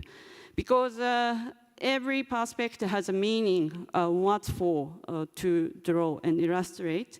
So this is also a good chance to understand what is the power of the drawings. And we did, after the Venice, we did also Rome. So compare from Rome and Venice has a very different veduta there. So because scale of very different, but same time also topics of the veduta was also different. Roma, it has more political drawings. And I think Venice has a more small, some good, nice scale, but more regional drawings. And also, after we did Zurich, and also we exhibit several places always to share this student activity to be recognized by the local people who were, but they didn't draw before. And the second one is I explained about a fisherman's village school. This is not only for in a school, it's more than a kind of communal, so local school with the fishermen together. So after 2011 tsunami, so this was 3 months after we visited with the fishermen to find out a new residency who lost people who lost their house by the tsunami. But same time, we have found a very nice tree around on the hillside because it was planted by the people in the 1960s after the lack of the timber resources of the World War II. So as a policy. So that's why, it was there, but unfortunately, I don't know, we cannot move. Sorry. Sorry. How do I? Oh, okay, good. Okay. Oh, just wait. Okay, thank you. Just wait. Okay. Yes, and then so this is my first proposal to think about the recovery house for fishermen. And we also make one mock-up as a community center in the village. And we propose them to realize and to use the local labor and the local timber for the recovery. But unfortunately, so many people lost the house at once. So that's why a local carpenter and the local resources could serve them to the enough amount. So that's why so many outer house maker came into the make a house for them. And unfortunately, landscape and village-scape were totally changed by this recovery. But same times, we found also like a lack of the fishermen in next generation in the village because fishermen becomes aged and also becomes a lot of problem of the next generation. So that's why we try to put some new programs for the fishermen to collect the newcomers. And then we ran several fishermen schools with the fishermen together. And then also we tried to find some finalists to exchange places between the fishermen and also outsider from the city center. And also the building would be built by the community and the newcomer and also some volunteer group. And we got a fund to create some hub for the accommodation. And then we asked some young architects to propose to some building. And then we working together, so last 3-4 years for making and creating the place for through the learning. And yeah, now this is a village, so it's very surrounded forest, and we use this forest timber to build small cottages. And Bauau designed the main house, and the young architects group designed the small cottages. And still we keeping on these activities. And then so we learn a lot from elderly fishermen to recovery, also the festival, local festival, again for everybody. And the last one is an informal learning space. Now I run the ETH, so some testing case, because now the education situation is very, very formalized somehow. And then this was, very old days, ETH, so architecture school classroom. So it was also very interesting how different today. But recently, so I also tried to test how the more informal, so market style of the review in the classroom. And it's also very nice to show the in-between the student and the professor that we can learn both sides. And also they can present every time, every person in person to directly to communicate. And also we started also some conference with a blanket, like a picnic style, and to create a more flat the conversation between the all. Yes, so yes, that is all. So thank you very much.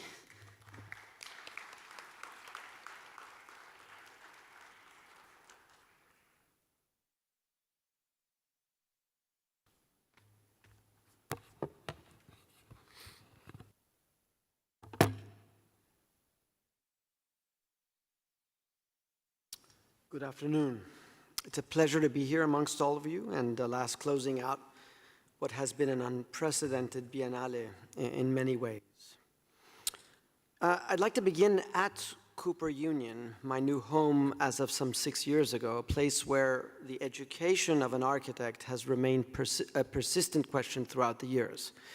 With a pedagogy crafted by John Haydock in the early 60s, the school maintained a commitment to discipline, a term used more casually some years ago, now a much more fraught idea to many. The divide being defined by the question of inclusivity, engagement with the world, and what is not within its canons. Much has changed in the last half a century, and while the school did not specifically address the global transformations during that era, it developed an atmosphere that nonetheless has become synonymous with the idea of a school itself. Haydock's early years were marked by a radical ascent of corporate interests in practice, and in many ways Cooper Union represented an alternative path, a critique. In turning its back on practice, in turning inward, in making a monastic space of inquiry, it allowed the space of the academy to bring focus to a variety of things that characterize the culture of the school. A focus on novel forms of representation, two, a commitment to building and thinking through building, mens e manus, if I can borrow a term from MIT, and a deep fidelity to analysis as a critical preamble to any design act. With its analysis studio, we saw a great many histories redescribed and invented anew. Possibly Haydock's largest contribution to the school was his commitment to pedagogy itself, to give back in the form of teaching as a social contract. In many ways, many think of the studio as a central part of its mythology. It's a sacred space. It's the glue that holds the school together. I offer this because in part the politics of the studio space, the structure of pedagogy, and the designation of faculty hierarchies also form the ideological core of both its strength and possible failures. And maybe not dissimilar to other programs of architecture, the legacy that forms its unique claim to autonomy, a connection to modernist pedagogies, and an unenunciated fidelity to abstraction. Its commitments to formal and spatial exercises allows a certain level of academic freedom, the seeds of its very inventiveness, but also the eradication of other voices within the same space, whether that's the environmental crisis, the transformative capacity of technologies, the social mission of architectural practice, and just many other aspects that have hitherto been considered externalities. So for today's brief presentation, through the voices of a few fellow travelers at Cooper, I'll attempt to define not so much the future, but the present on which we may look back from the future in the way that we lay seeds for certain eventualities, namely how a core may be dispersed, how its plot may be thickened, and how in a school so defined by central order may invite voices of others to orchestrate a discourse between schools of thought rather than just create a school of thought. So the question today is not only how we define architectural foundations, but also how that is significantly different between undergraduate professional programs and their graduate counterparts, in great part because the students of the undergraduate programs at large are defined by the tensions between the commonly weaker emphasis on the humanities within those early years. At Cooper, under Mircea Veladar, many aspects of the foundational years are committed to developing a diverse understanding of the means and methods of ways of working, rooted in visual literacy, representational agnosticism, and fabricational calisthenics.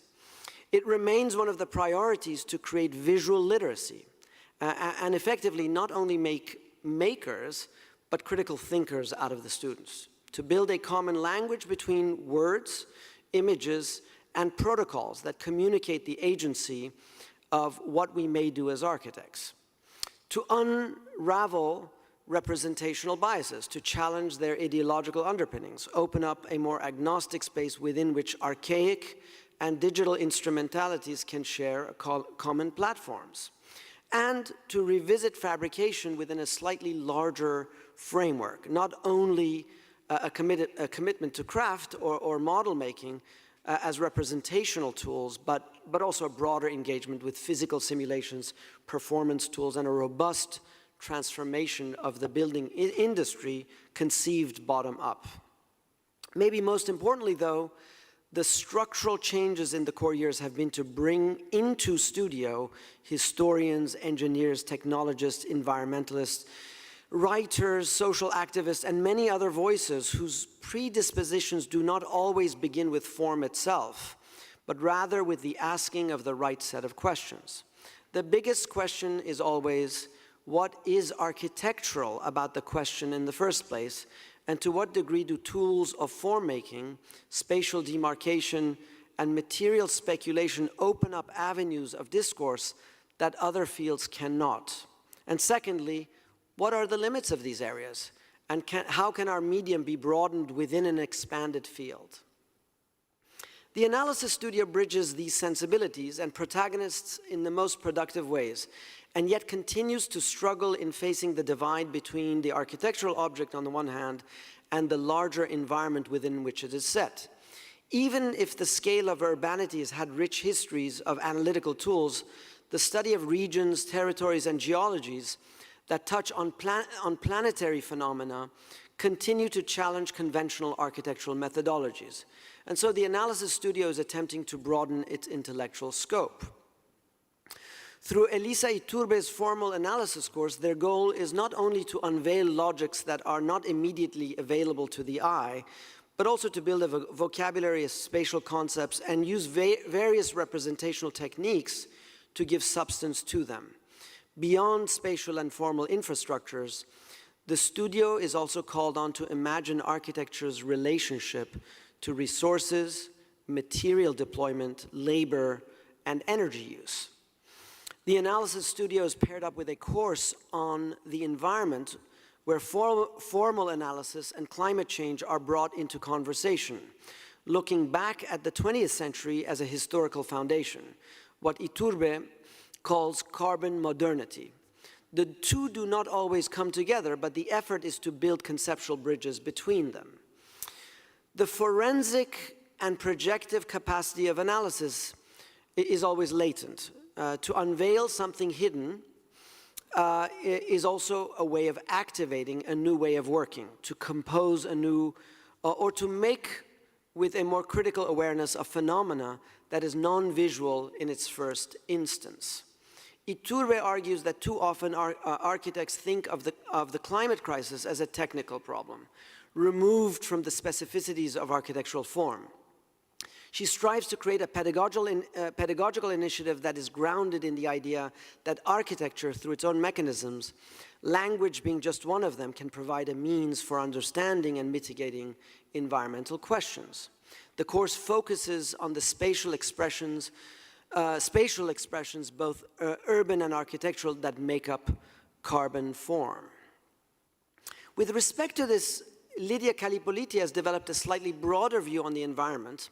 In her mind, the turn of the environmental discourses almost exclusively to the technical dimension in the past decades prevents their examination in philosophical, social, and political terms, which could instead reflect on new collectivities and living patterns in the built environment and the urban sphere. Thus, her agenda is to understand architecture as part of a larger, complex system, an entanglement between phenomena, be they cultural, social, ecological, economic, or political. Her students question mainstream perceptions of sustainable metric systems as technical classification tools that empower capitalist production, creating new revenue sources veiled by the ethics of environmentalism. They analyze, design, and reinvent built environments not only as an aesthetic and formal artifact, but also as new natures, not only in physiological exchange with the existing environment, but also the new productive environments which challenge and affect the existing climate. Representation is also at the core of this challenge. How these phenomena are documented and projected is further problematized by courses in representation by the likes of Michael Young. Young has inspired a conversation on the nature of architecture itself. That is, that despite our committed dedication to buildings, or maybe precisely because of it, that architecture first and foremost deals with images. He claims we do not so much draw reality as much as reality draws from our images. Central to this is the agency of representation as the instrument through which the architect can ensure control, authorship, specification, and the reality that he or she wishes us to imagine. Changes within architectural representation occur not only with the appearance of new tools and technologies, but also when certain conventions are devalued and exchanged for others.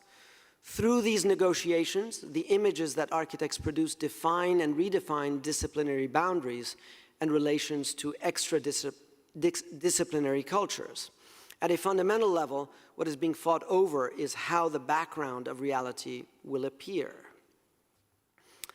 I'll go faster here.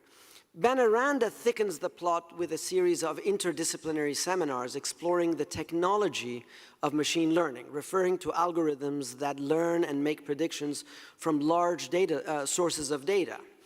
Students between art, architecture, and engineering are challenged to create their own data sets to generate projects within collaborative frameworks. The data sets act as raw material for pedagogy, and they steer the predictive results such that they are critical to ideas about authorship itself. An underlying aspiration of these classes is the notion of architectural agency in an era of big tech, with the claim that algorithmic biases produce gross inequities and surveillance capitalism. It also consequently produces a distortion of representation within society itself. Mixing workflows of machine learning and 3D rendering, the class explores how students can bring a different architectural substance to data engineering.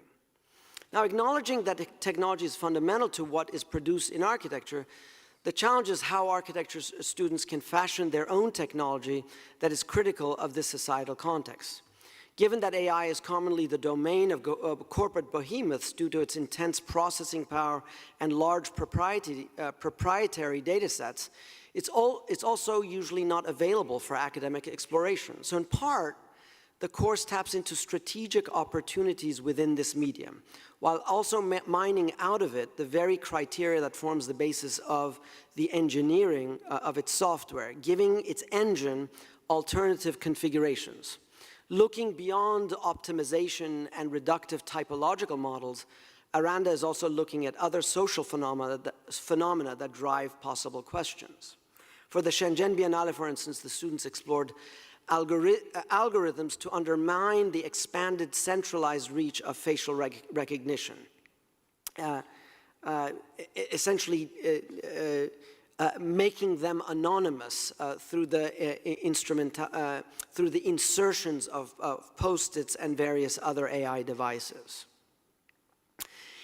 In parallel, Matthew Waxman draws out of computation a kinetic set of qualities with projective capacities, looking more closely at the built environment as the basis for speculation. The representation of architecture as conveying the implicit capacity to change in consequence to its structural, material, and organizational basis is the idea of an animate tectonic. His claim is that the attributes of material constructive units are never frozen nor static. Every constructive element is embedded with assumptions and biases of how it can be used, how it can be modified, how it connects with similar or different elements, and different consequences of its assembly. This informs how material units are used, how to orient them to do things, and how they aggregate, and how they configure to organize spaces. Similarly, material constructive elements are also a product of their representation. How we perceive them in the conventions, codes, norms, and institutionalized narratives of their origin and use, and in their representation optically with descriptions of motion or graphic illusion, temporally as narratives of processes of becoming, and in the distortive tensions between the perception of building and of drawing.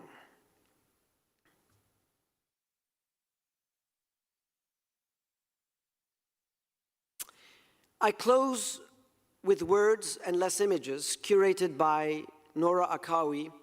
The Pluriversal, Bewildered and Otherwise is the title of a series of conversations spanning across this academic year at the school. Pluriversality and bewilderment are some of the terms that are present in anti-colonial, anti-capitalist, and anti-patriarchal thought and imagination. In this case, emerging from Zapatista imaginary of a world where many worlds fit, and queer theory. By centering them and unsettling conventional architectural vocabulary, the aim is to break away from the terminologies and jargons that tend to be focused on containing, on mastering, or governing. Amongst the theorists Arturo Escobar and Jack Halberstam, architecture and transdisciplinary collectives like Sigil Collective, Urban Front, and African Mobilities join us at Cooper Union this year to reflect on how they refuse architecture as a tool for colonial and capitalist extraction, engaging collective actions to pave paths towards other forms of practices. Much of this work is focused on process and how we reframe the way we do things. As with other histories, we have all witnessed the relationship between words, images, and the discourses that bind them together are slippery, and yet we try to give them form, spatiality, and material specification to processes that redefine us in turn. And possibly there's no better beginning than to do this in the space of learning itself. In my last years in this deanship, part of my difficult task has been to extend Cooper Union's unique legacy, but no doubt part of that task has also been to take it apart. Thank you.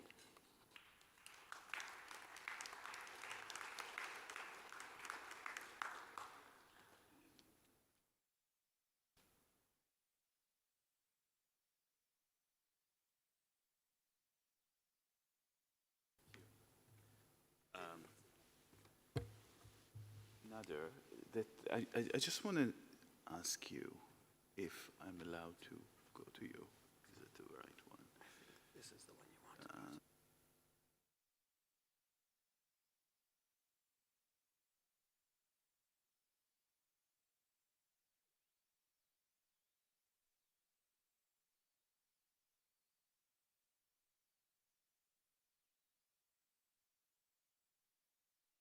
Thank you very much for the invitation. I guess I don't get a lot of opportunity to think about architectural education. So I'm really grateful for it.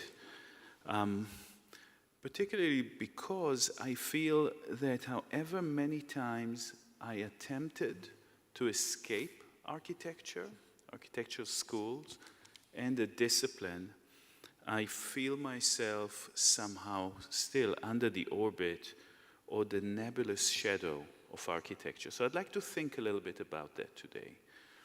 In what way an attempt to escape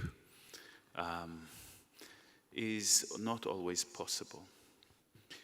So I would start really by saying that the attempt to escape probably started with what I think was my first intervention in architectural debate after graduating.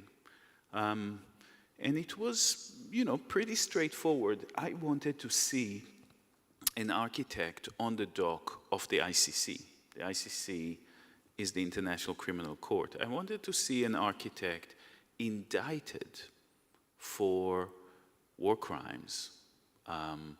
And I thought that, the people that really are indicted for war crimes or for human rights violations are politicians, are, military, security forces, secret services, police. But that architecture had a certain kind of lethal agency, as I saw it then. I was a young person, after all, that would merit that kind of inversion. Put an architect on the dock, not for the malfunction of the building. I was referring at the time to the crimes of colonialism. So to the way in which architecture was mobilized both by the builders and by the destroyers working for the Israeli settler colonial project in Palestine. And to a certain extent, that ambition never fulfilled, hasn't happened yet. And now I'm, as you said in your introduction, Nicolas, I'm actually on the advisory board of the International Criminal Court, and it still hasn't happened. So I wonder at the time why, after having expressed these views, I was asked to start an architectural school. It's almost like asking a pyromaniac to be in charge of a firefighting station.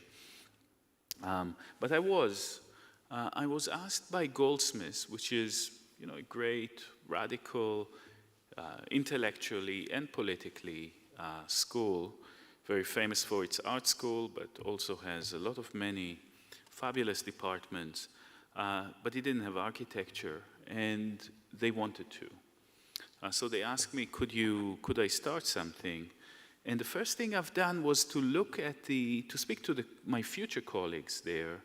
And I saw that both art at the time, remember it was the early 2000s, so architecture, cities was very, very present in the art discourse.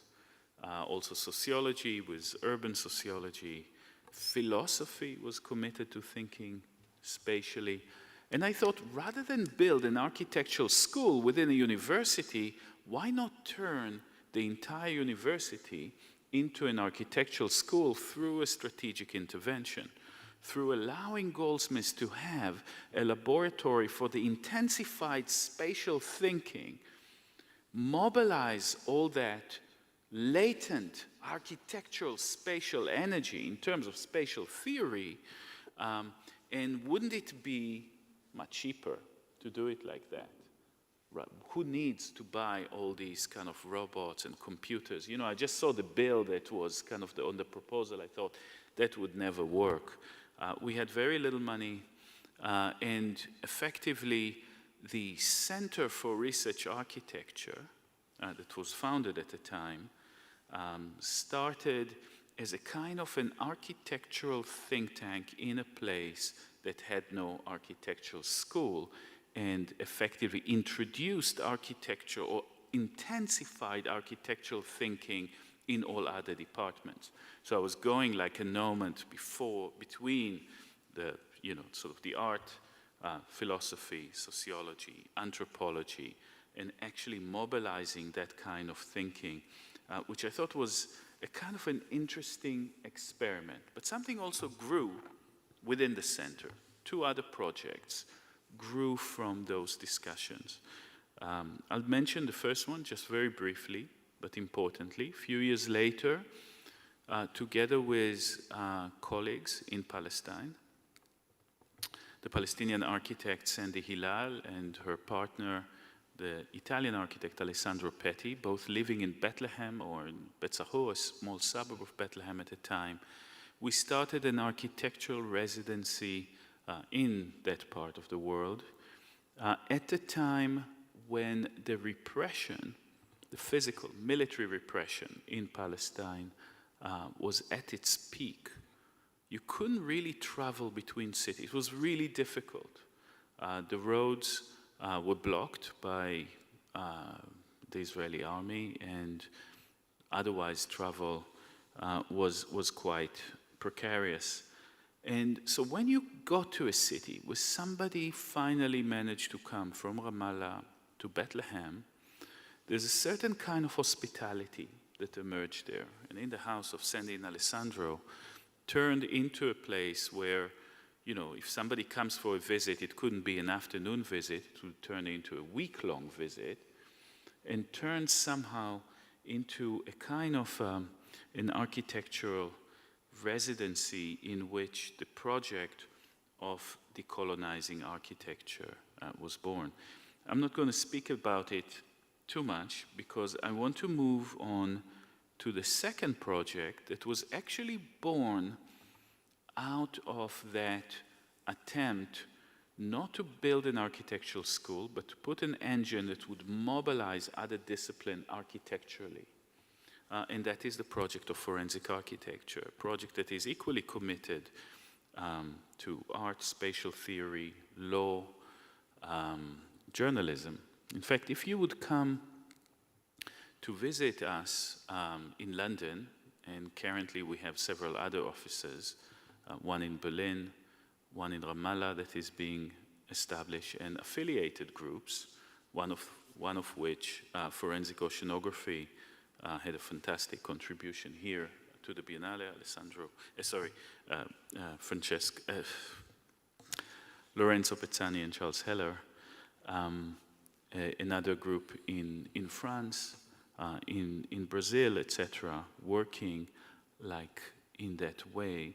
You would see a studio that somehow, you'd see an architectural office, you would recognize it as an architectural office, but it kind of crosses with a newsroom. So imagine, you know, like an architectural office, like an architectural, you know, the tables, you know, the computers as they are, you know, the books in a mess, but that kind of buzz of continuous flow of information inside, a kind of fast response to events that were very important for me because become a way of inhabiting the events of the world architecturally, right? How to live in a world architecturally, not as an architectural practitioner, but how to use architecture as an optical device, as a way to understand, report upon.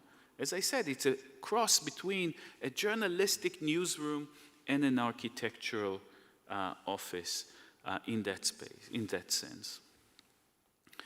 I guess when forensic architecture was launched, if I would have one line to describe it, and there were many more, and you know, it kind of came also out of, together with a plethora of publications and books, and you know, attempt to understand a certain kind of like return to materiality in terms of historical analysis, a move from text to materiality as a means of research.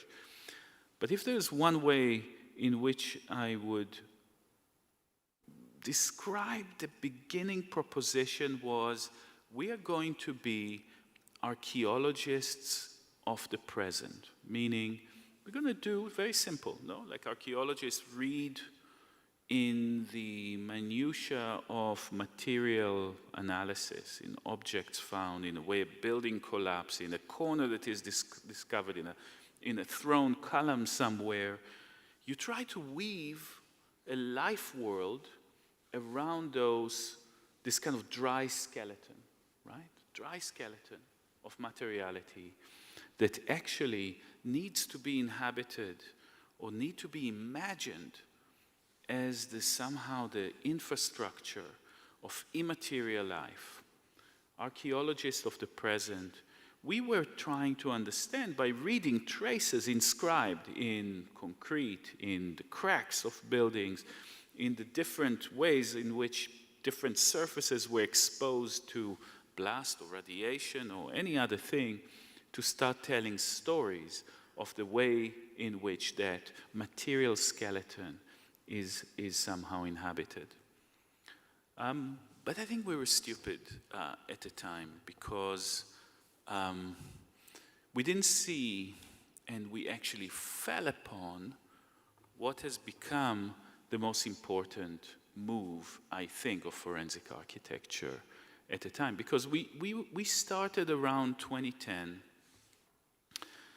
The social media revolution has just began. We didn't quite see it. Satellite images were, a few years already available. Google Earth, etc., was already around, Google Maps. And we didn't understand that, and we kind of fell upon that realization that the only way to see images, to look at them, to learn again how to look at them. Nada was talking about visual literacy. Visual literacy requires hard work, requires construction. In fact, when you have 4 videos around an incident, in the early days, that's what we had. Today, in our contemporary analysis, we have 400 videos around an incident. And if the first videos were 5 to 10 seconds long, today, they're 2 hours. Facebook Lives, you cannot even watch it. But the only way to make sense of images and videos taken from slightly different perspectives is architecture. Architecture is not one way of watching and understanding and learning how to look at images. It's the only way.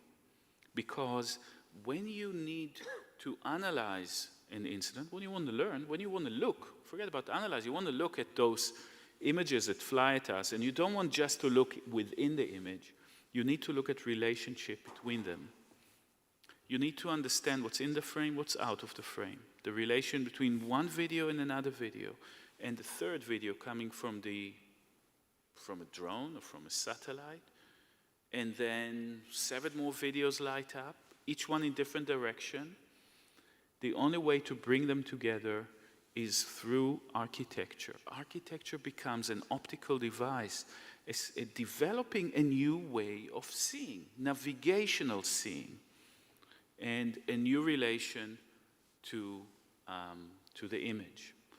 And this is one of the last quotes of one of my favorite artists, theorist, Harun Farocki, who was speaking about navigational viewing. He was saying, the modernity in film is constructed around the montage, the cut, the splice, creating a linear sequences of images. Today, we need to inhabit an image space, almost like Benjamin's Bildraum. The image space is 3-dimensional, or 4-dimensional if you bring time. The only way to make sense of a huge multiplicity of images is architecture. And in fact, that's a very simple realization. The only way to see the relation between them is within architectural models. Helped us very fast establish that as a kind of almost by now a default way of analyzing what is called open source journalism. Open source journalism is the opposite of the journalism of a deep throat, of a single source, somebody you need to trust, who would tell you from inside. Open source analysis, the conception of the secret in open source analysis is very different. There is no domain of a secret separated from the domain of the public, two hermetic spaces in which you need some kind of WikiLeaks to puncture and secret to ooze out of the whole from one side to the other. The secrets are all already out there if you know how to look. And looking is constructing, and constructing is to construct an optical device, and architecture became that. And this is why very fast it has become a mode of journalism that you see now in the New York Times, or in the Washington Post, in the BBC. You see it in different human rights analysis, and through the work that we're doing with the International Criminal Court in judicial forums. So it's kind of mining a different sort of a different potential in architecture. I wanted to say some more things, but I guess I think we have to open source this conversation. We should what? I think we have to open source this conversation. I should stop, right? Yeah. I should stop. Okay, in that case, I will stop. Thank you very much for listening. Yeah.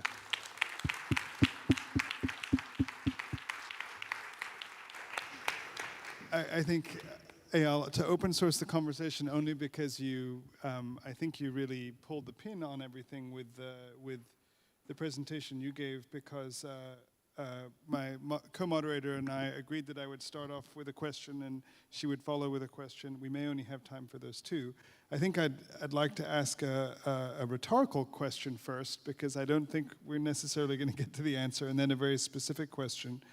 As someone who spends a lot of time these days actually thinking about the fabric of an architecture school, something that Nader also shared with us, I was really struck by the way in which each of your presentations challenged the notion of representation and caused us to think in different ways about building. I think all of you presented a certain vision of education or analysis of a kind of process defined or punctuated by objects, or in Eyal's case, images. Whereas, of course, increasingly, as Eyal also began to point out, reality is a set of objects defined by processes, and we need to really, particularly, I think, begin to think that way in terms of the future of architectural education as well, and I was really intrigued by the hint of that I saw.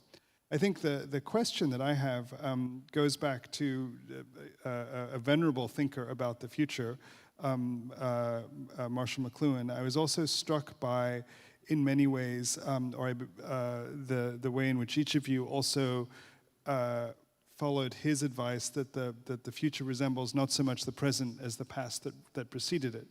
In the first case, in Kajima's son's presentation, we had this idea of the drawn surface, the abundant drawn surface, with a kind of Canaletto level of detail that gives a sense of the real life of objects and places versus the dissection of architectural images.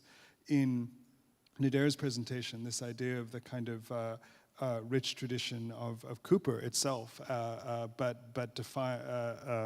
as a lens focused on very contemporary issues like machine learning in a way that is uniquely productive. And then in Eyal's, I think we actually have to go back the furthest, beyond the contemporary definition of the architect, back to a figure, say, like Sangallo, thinking here in the Italian tradition, who simply, in order to exist in that society, brought the lens of architecture to physiology, to ecology, to the treatment of malaria, and brought that kind of precision and tools to all of the issues that surrounded the world. But I wanted you to each of you to say very quickly, like, what do you pack in your bag from the past in terms of in Arundhati Roy's notion of what do you bring through the portal? Is this a kind of an accurate dimension of the past, or what do you think we need to bring into the future from the present, if anything, in terms of this question of architectural education in particular?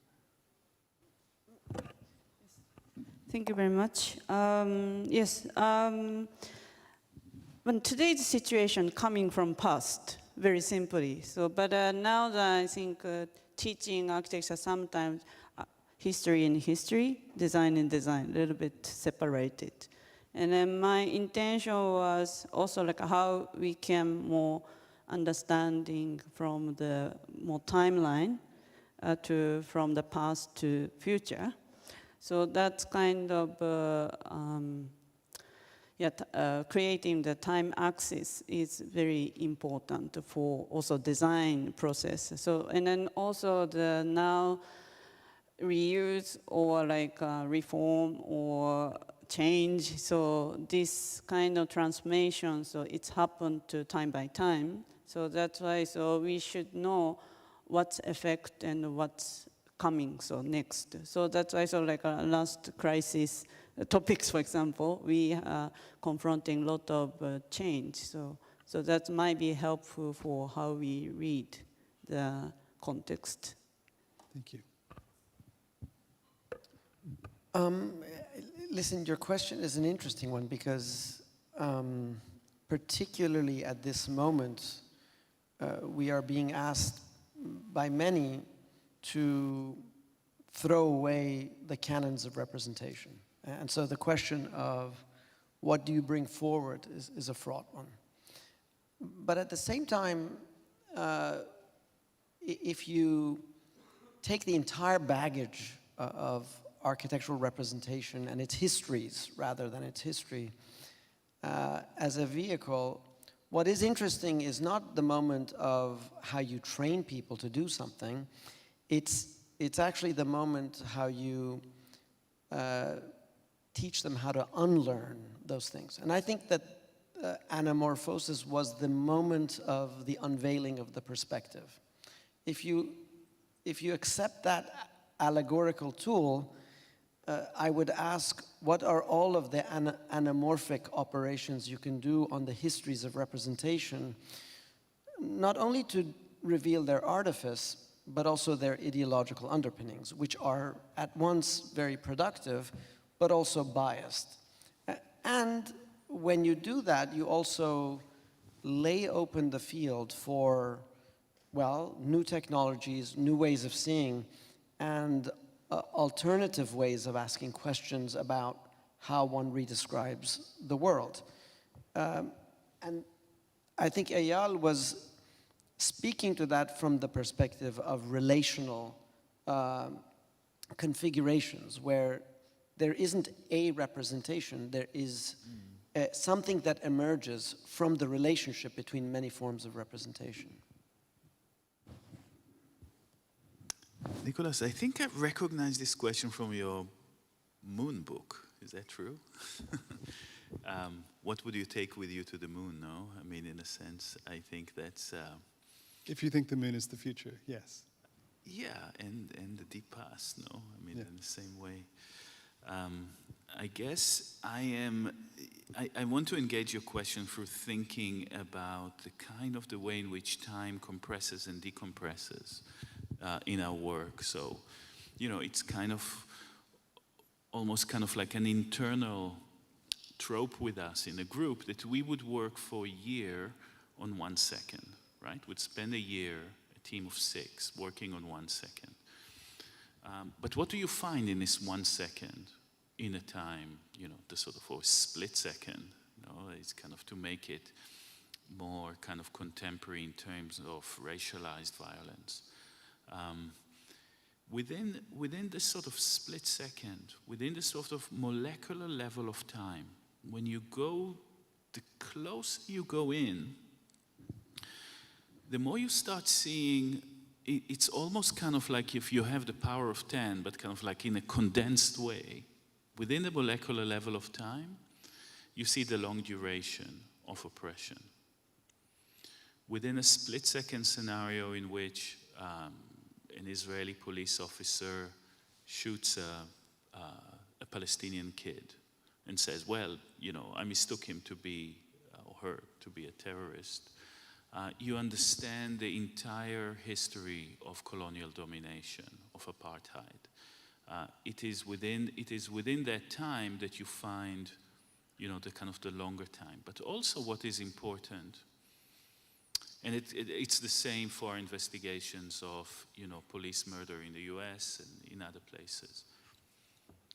When you unpack it, when you unpack this condensed time, right, that is within the sort of like molecular level of an incident, you let out enormous amount of energy that start intervening in the future in a way that is completely unpredictable. And I think that way in which the long duration kind of condenses in that and can get released, there's enormous political potential that lies fossilized within those incidents. And it's just the way you you let that energy out and how you steer it, but it's always outside of your control to know what it would do. But in a sense, that is what is important to do, because otherwise, for us, we're simply becoming technicians of particular split seconds. If we don't speak to the deep past, if we don't try to release energy towards the future, the entire political meaning of our work evaporates. Thanks, Eyal. Hey, Juan, you get to bookend this session with your question. We are in Venice. My contribution is to be really brief and move on to the next session. But I think before going to the question, I think it's important to give a little context to where I come from. I've been questioning about future school for 6 months over the period of the Venice Biennale in the Korean Pavilion. And it's listening to three of you present. There are so many questions I would like to ask, and I think we can bring this forward to a bar and continue the discussion. But one question that is raised, and coming from the context of where I am from, the education do not change. This is the last institution that is changing. So instead of really addressing the, for a changing world, it's like for a changing education. And this is another question where, how could this, as Nadar, you were saying that we are the bringing up the social contract and sharing, and how could this we are in a privileged situation where we could be connected to this level of education, but to the people who are in the margins, and then in the society, in this global context, especially in this situation where we are disconnected in a way, how could we give that positive action or affirmative way to bring this change? And this is a broad question, but I thought this is maybe, please, in short answers, but it would be great to hear your answers. Listen, I find it very difficult to come up with a formula, and as a dean, you never end up doing what you set out to do, because the question of predictability kills every possibility of doing something interesting. But here's a hunch. The relationship between product and process is a slippery one, but an important one. There is little that we practice today that is technically the direct result of what we learned in school some 30 years ago, because of the rapid change of not only techniques, but priorities. At the same time, there were certain calisthenics, if I can call them, that provided us with a, let's say, disciplinary underpinning, such that if one learned those with a kind of fluidity, you would be able to adapt them to completely different circumstances. The problem is when you perceive those to be the actual thing that you're learning, whereas for reasons of predictability. If we were able to instantiate in the idea of a school that its core is about uncertainty and the preparation for a future that is not yet known, we would ourselves feel much more comfortable with taking our curricula apart, knowing that the core mission of what you're trying to do in the space of the school is produce an intensity of critical thinking without so much worrying about its results, as long as you know that the calisthenics have produced enough muscular fiber, intellectual fiber, that they're able to be translated for those circumstances for which there are no precedents.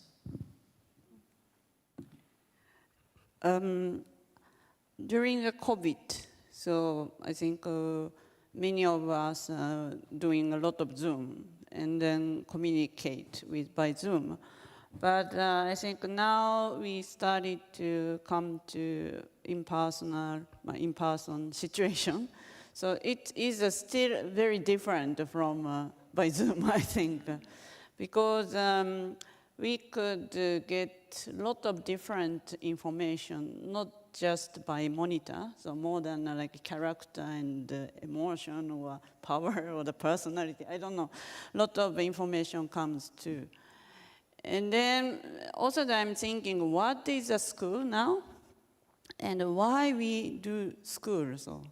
But maybe main things is, of course, there is some format, so as a school name, but now that I think a format is a little bit too institutional sometimes, and this institutional situation will also affect to the teaching content and the teaching things. But sometimes this format is help to us to understanding, so more some order. So that's why, so like maybe we need to always judge to this institutional format, but same time it's really important or not. So, and then recently I test also the market style, market style of the school. So what's happened? So just exchange and so meeting and understanding.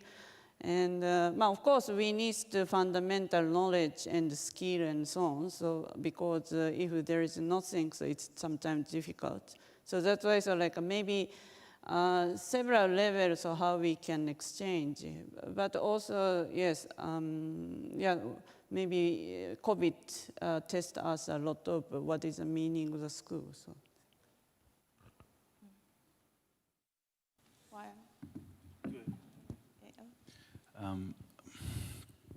I guess that we need to acknowledge that the kind of institutional crisis in which we inhabit, the time that we inhabit, is really fundamental. And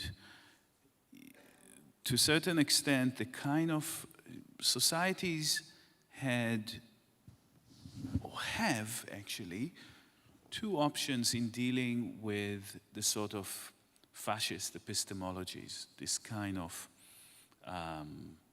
negation that we see in relation to COVID, in relation to politics, in relation to climate change, in relation to human rights violations, in relation to histories of colonization, etc. One, which I see unfortunately too much and too often, is to buttress the institutional authority of the liberal order. You know, donate money to the Washington Post, to the New York Times, you know, trust the experts, the big institutions, the universities, etc. I think that another way is on the ruins of the way in which the kind of the diagrams of the big society with the pillars, resting on pillars of institution, and the discipline of architecture being one of them, right? Rather than prop it up, let it fall, and find another diagram of relation. Find another way of truth production. Find another way of organizing knowledge. Find another way of practice that is not about, you know, kind of just saving those institutions, kind of reforming, making gestures towards, you know, people that genuinely have problems with the way the universities operate, the way the architecture is managed, the way in which, you know, news agenda are kind of centralized in a particular place. I know that these are different kinds of institutions, but it's the same principle. So I, How about one action that you would propose to do? Yeah, so I would say let it fall and weave together another, take the ruins of all those things and build something new. I think that's a good moment to end the beginning of this conversation. And thank you all, to our guests, to my co-moderator, and to a patient and thoughtful audience. We'll take a quick break and go on to the next session. Thank you.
Okay, thank you everyone for that short break, and thank you for our third and final panel today. Our final panel is on education for living together, concurrent with the theme of this Biennale, which asks, how will we live together? This panel might also ask, how will we educate for living together? Our speakers are as follows. First, we have Yolanda Daniels, the founder of Sumo Studio, based in LA and New York City. She's current professor at MIT. Her work has been published and exhibited widely, including the recent anthology In Search of African American Space, Redressing Racism, and is currently featured in the exhibition Reconstructions, Architecture and Blackness in America at the Museum of Modern Art. She is also co-founder of the Black Reconstruction Collective.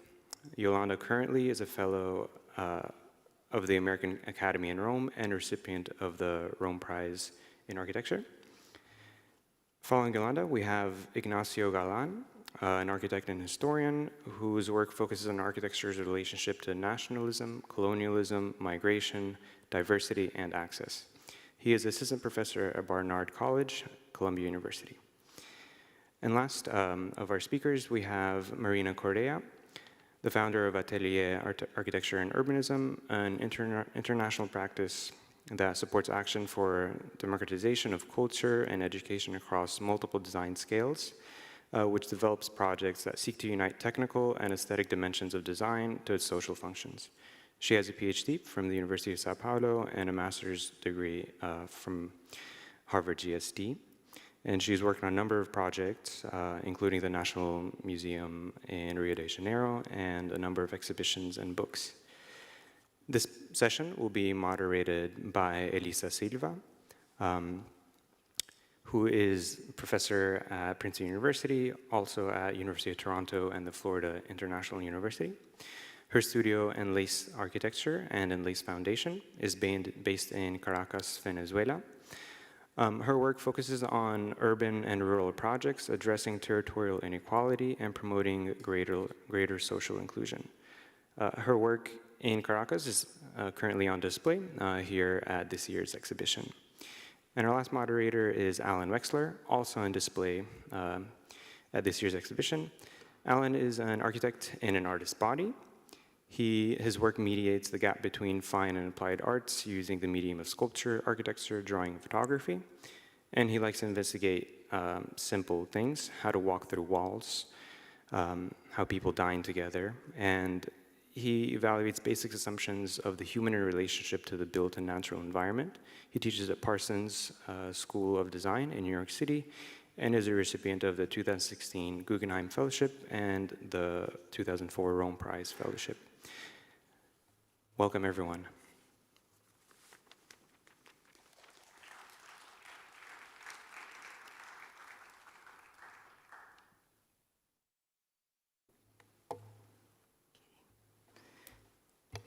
So it's a pleasure to be here. Thank you so much for the invitation. I'm going to present a cross-section of work and teaching, starting with my practice, Studio Sumo, very quickly. These projects actually have visited the Venice Biennale number 12 and number 14.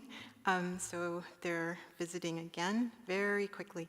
Then I wanted to take this idea of architectural identifications, which is a seminar that I created at the turn of the 21st century, to try to talk about architecture, to examine architecture, in a sense, put it on the couch, and to look at certain tropes. So I had 4 buckets: production, agency, objects, and modes, and looked at different tropes that had to do with whiteness, glass, skyscrapers, tallness, bigness, but also things like subjectivity, architect as an autonomous practice, just a gamut of things, rationality, Anyway, I'll come back to that because that was a framework that was about teaching and looking at the practice of architecture, but very quickly I'm going to show you some practices, some projects where I kind of explore this as well in a different way. A lot of this work falls under the bucket subordinate spaces, which is, in a sense, these projects are looking not at the center, but at the periphery. The periphery in many ways, whether it's gender or race, or looking not at, it could be looking at the environment, it could be looking at different classes. But anyway, so this project that I've just shown some images from is my project that I did at the American Academy in Rome, Invisible Technologies. It was looking at the physical artifact of the Aurelian Wall, but looking at it as an instrument of colonial power, as an instrument of imperial power for the Roman Empire. So a lot of these projects that I'm looking at, some have material artifacts, but many don't have material artifacts. And a lot of the histories, what I've been asking questions about is, I do ask, how is this architecture? But I'm also asking, how can I materialize this phenomena so that others can see it and understand it and also talk about it? And the idea of the negative monument is one of the ways that I've theorized these things. So this is actually another project, Silent Witness, Remnants of Slave Spaces. It was looking at a tax house called Casa dos Cantos in Brazil, in Minas Gerais, which had a space where enslaved people were kept before they were sold. It actually was a space behind a toilet, like a rudimentary toilet where the output went into the space where people were kept. And so visiting that space was really, I think, very, very interesting for me. I'm writing a paper about the space, but then I'm physically in it. And there were certain things about it that, there was a body-mind kind of disconnect thing, which made it very hard to theorize, made it hard to keep the position of critical distance. And so as I wrote about this, I was basically interjecting my subjectivity into the text. Intimate Landscapes is another project. This was Intimate Landscapes of the Shotgun House, of the row house in Project Row Houses in Houston. And in this house, the particular house that I had was gutted, it was white, it was a perfect gallery setting, and I basically had to unearth the histories of the house itself, the histories of its occupation, but then I was also interested in these houses as artifacts of former a plantation economy in Houston and in the South. And in reading about this type of house, there's a connection between the shotgun house and the people who built it, who were enslaved, and the skills that they brought from, in this case, West Africa, and how that kind of transmuted through the technology of the housing type. So what I was interested in was ideas about domesticity with the row house, but also what that might mean for first poor people, then for the enslaved. Those narratives that I found through different sources were then mapped into the house through shadows. Mokada, the Museum of Contemporary African Diasporan Art, is a museum project, very, very small museum. The project had to be flexible, all the typical kind of tropes that museums want to satisfy, flexible, this one in particular, the idea of diversity was part of its mission. The client, she came with one thing, which was she wanted, like one thing she had to absolutely have, which was a map of Africa in the reception area. My partner and I, we'd been doing a lot of maps of Africa as we were doing projects for another client, doing exhibits for the Museum for African Art. And so we thought that the appropriate map was actually not a map of Africa, but a map of the African diaspora, of the descendants of Africa. So we basically looked at how we could map this other type of map onto the space of the reception area. And we were interested in how this two-dimensional map could also project into 3 dimensions as people visited the space, and to have it be like an embodiment in the space. The Black City is another project that looks at these kind of hidden dynamics and social systems within a project, an installation. This was for the Studio Museum in Harlem, and I started out not with the Black City as a project. The Black City was a question, and it was the question of the kind of dynamics that gave rise to majority Black cities and the suburbs as its counterpoint, majority white cities, and what that kind of meant from a Black perspective. I began with tropes of Blackness. I think I'm using that word a lot, and how Black is a symbolic.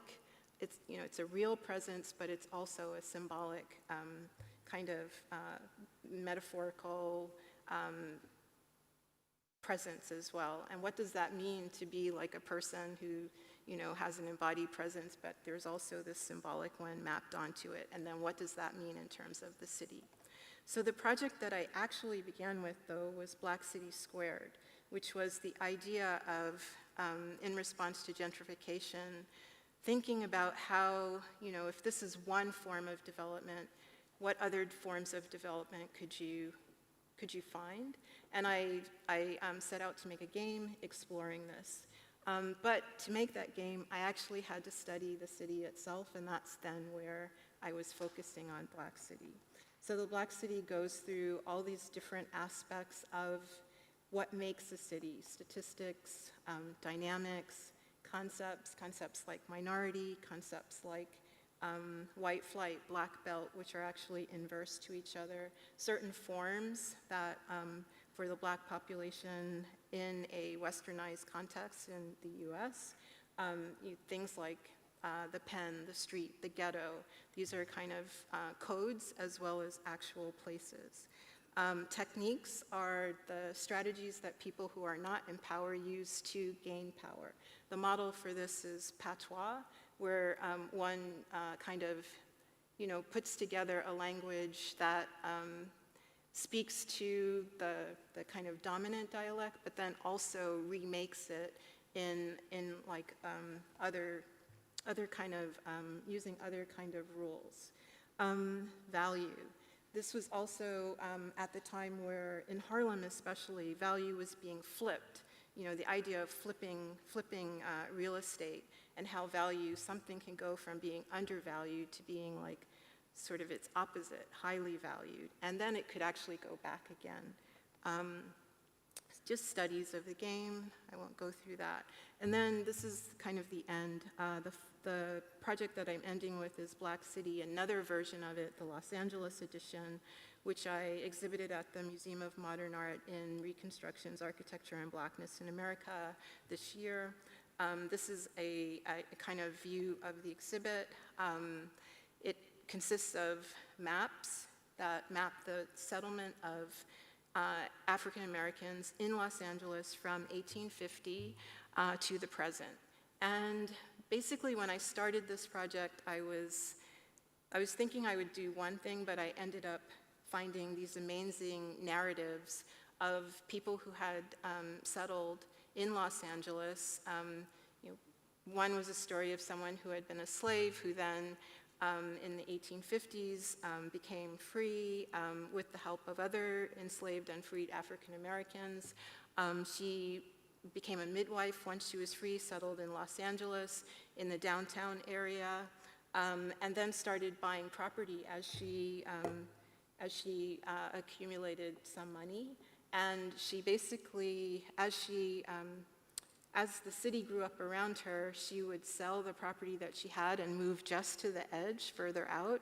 And then as the city came to her again, she would sell it and move even further out. And she actually became quite wealthy doing this. So that's one of the narratives that I found. And so this project was about how do I kind of share these narratives that are largely unknown in the city of Los Angeles and actually about the history of Black settlement in Los Angeles, but also in the United States. So tantamount to that is this blue model, which was looking at the laws of housing laws. So it's kind of tracking the ability to, like, you know, kind of get housing successfully versus the like inability to do it through laws and through covenants and different things like that. So this seems to be stuck.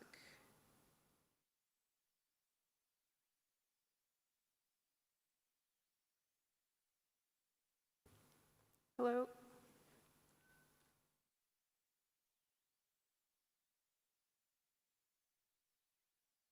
Okay, thank you. Right, so in addition to the model and what I call dictionary plates, there were these maps that were this kind of archaeology of historic maps over time, looking for traces of these settlements, looking at how the settlements changed. Basically, the first map is downtown Los Angeles, which you can see in the upper corner, and then the migration of the Black population along Central Avenue. Essentially, as downtown developed, they got kind of pushed further and further out. So the story of this one woman who was buying property was also, and moving to the edge, was also the story of the minorities and people who were building Los Angeles being pushed to the periphery and further out. These are just some of the plates, which is what I'll end with. Calafia is the myth of the origin of California, which is this really amazing myth of, which was written by a Spaniard in, I believe, the 14th or 15th century, about a Black Amazon woman who rules the island California. And I don't know, it's like a Christian kind of allegory, but it's really interesting. And then Mason Block is a story I just told you about the woman who amassed property and bought this property in downtown. Bronzeville is the occupation of a Black community in the former Japanese community during World War II, and then kind of moving out. Bronzeville also, the name was taken from Chicago, where there was the first Bronzeville. The Dunbar Hotel, a hotel that was built by African Americans for the visit of the NAACP in Los Angeles, but then it became a kind of impetus for development along Central Avenue. Sugar Hill, a court case again that was won to occupy this neighborhood in a part of Los Angeles. And then the residents won the suit. However, after they won, a freeway was put very, very close, like a block away from where the people who won the suit, where their homes were. So the value of the property went down at that point, and the neighborhood went into decline. So architectural identifications, again, coming back, in terms of how I integrate this research into teaching, like in several courses, the city in black and white, which has really been like running at the same time that I'm doing the research of the Black City. Crisis architecture looks at a different scale of the same kind of phenomena, not necessarily about race, but similar things. Looking at climate, looking at environmental justice, thresholds east-west. I neglected to say most of the work in my practice has actually been done in Japan. And so this framework, Thresholds East-West, was about cultural difference. It actually starts with a door, a sliding doors versus hinge doors, but then and so it starts formal, but then it became a way of, in teaching with students, of actually addressing social difference and studying it. Micro, meso, macro, for me, that's like the foundation of the systems that I'm looking at, where I'm looking at multiple scales. And this framework is in all the courses that I teach, and it was like, sometimes it appears as a course in its own. Thank you.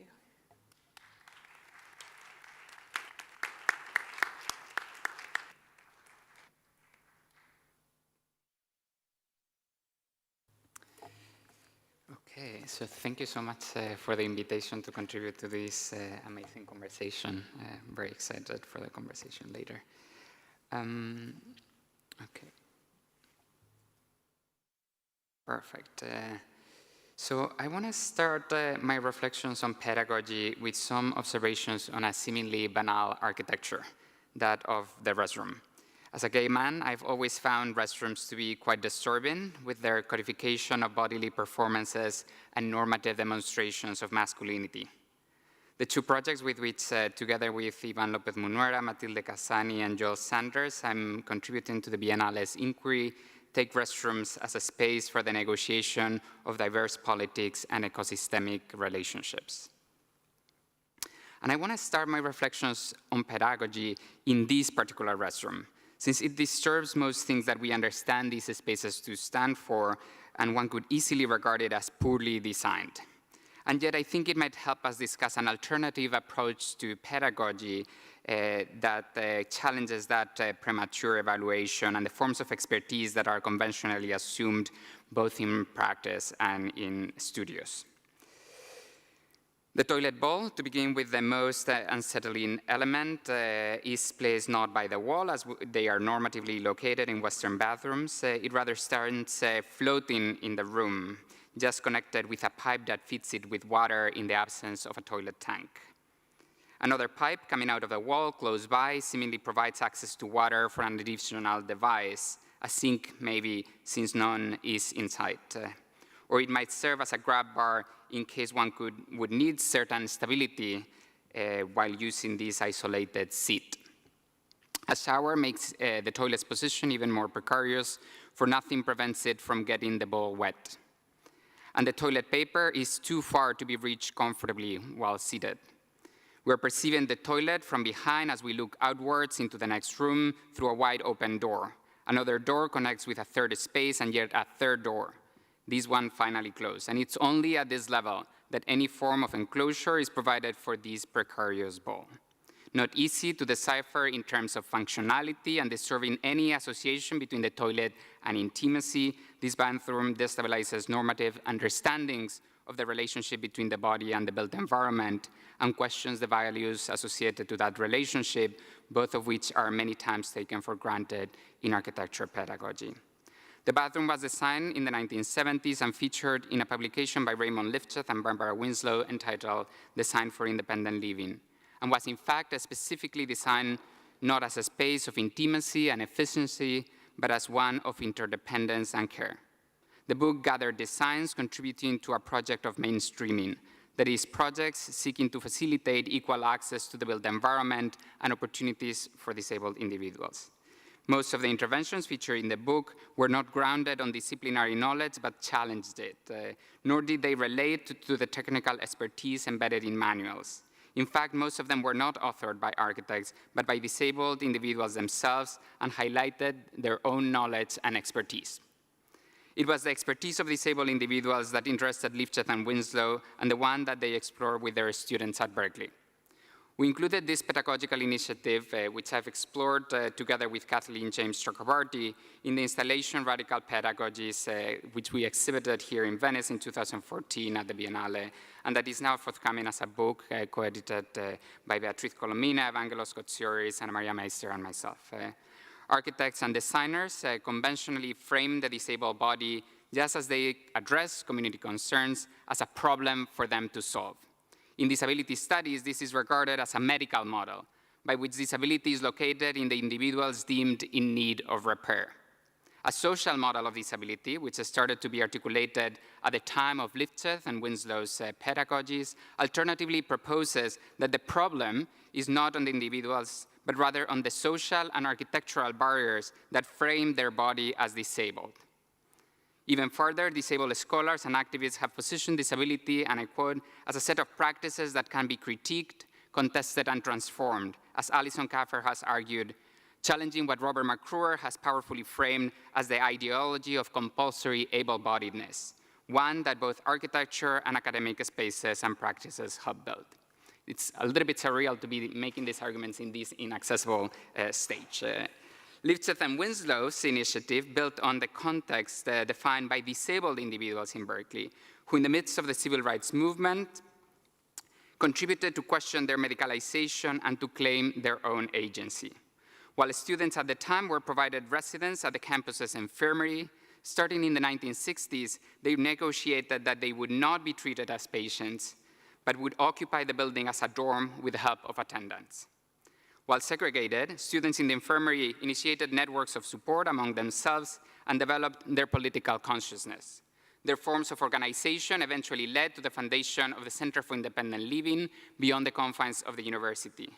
Run by and for disabled people, the emphasis of the movement was different from the pursuit of rehabilitation and assimilation, and rather sought to support different forms of interdependence, facilitating their own modes of living within the community. The restroom with which I started is one of such examples. Understanding the leadership of the disability community in the transformation of their own living environments, Lifshitz and Winslow developed a large survey considering these individual interventions and their varied lifestyles and expectations.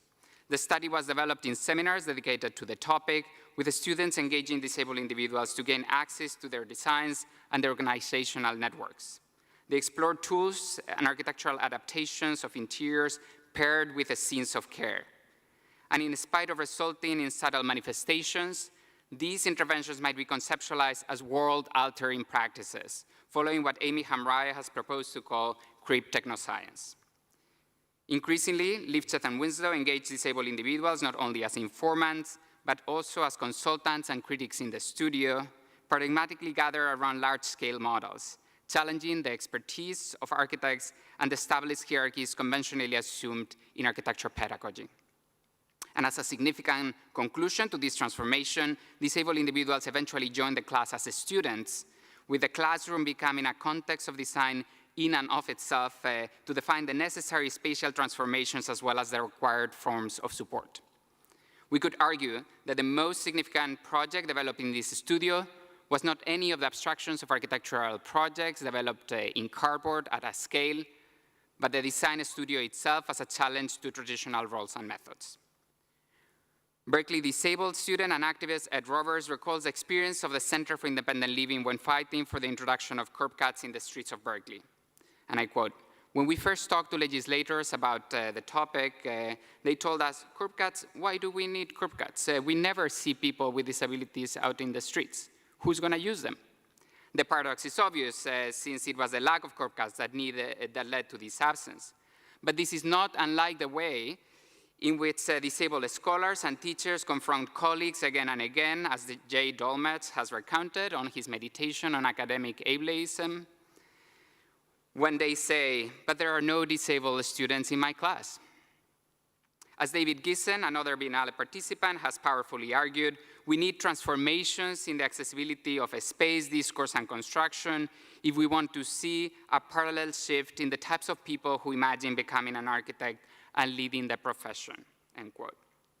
Although I would add, it might be a different profession altogether.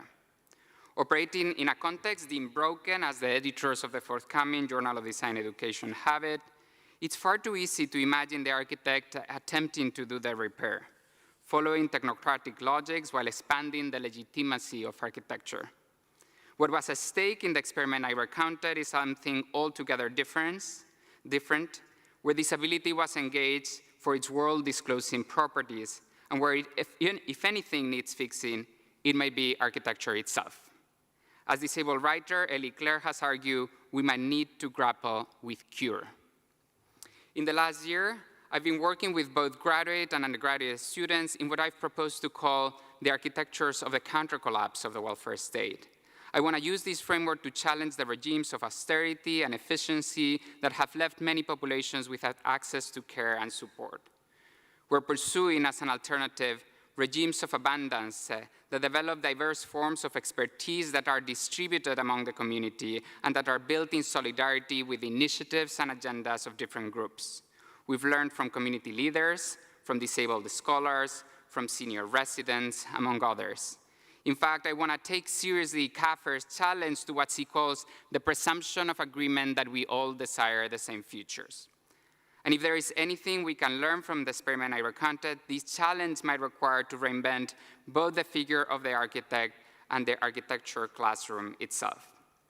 I'm not sure I know how to do that, but I know that it will not lead to legitimize architecture as a lone profession, but will rather require engaged, assisted, and networked forms of practice, just as disability itself. And its manifestations might need to engage non-heroic spaces, such as that of the restroom. Slightly modifying the manifesto of restroom revolutionaries, I would like to conclude with the following call to arms. Where will you be when the pedagogical revolution comes?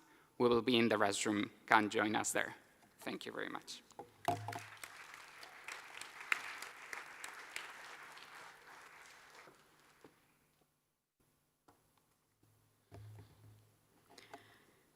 Buonasera.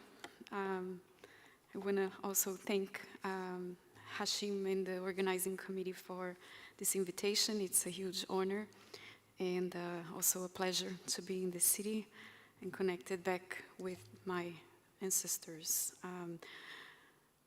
So today is the 20th of November. It's the day of Black consciousness or Black awareness in Brazil. It's a national holiday. So it's a good day to talk about the topics that we're discussing. I'm waiting for presentation. All right, maybe I can start without the slides. So the topics of our conversation in this panel, conviviality and diversity, invite us to discuss certain themes that may propel a transformation in design education, such as borders, the idea of the common, or the overlap of currently segregated societal groups. Rather than focusing on the themes as a what, I will focus on the how, the design methods or pedagogical approaches that we may promote in the present to achieve a higher sensibility to these issues.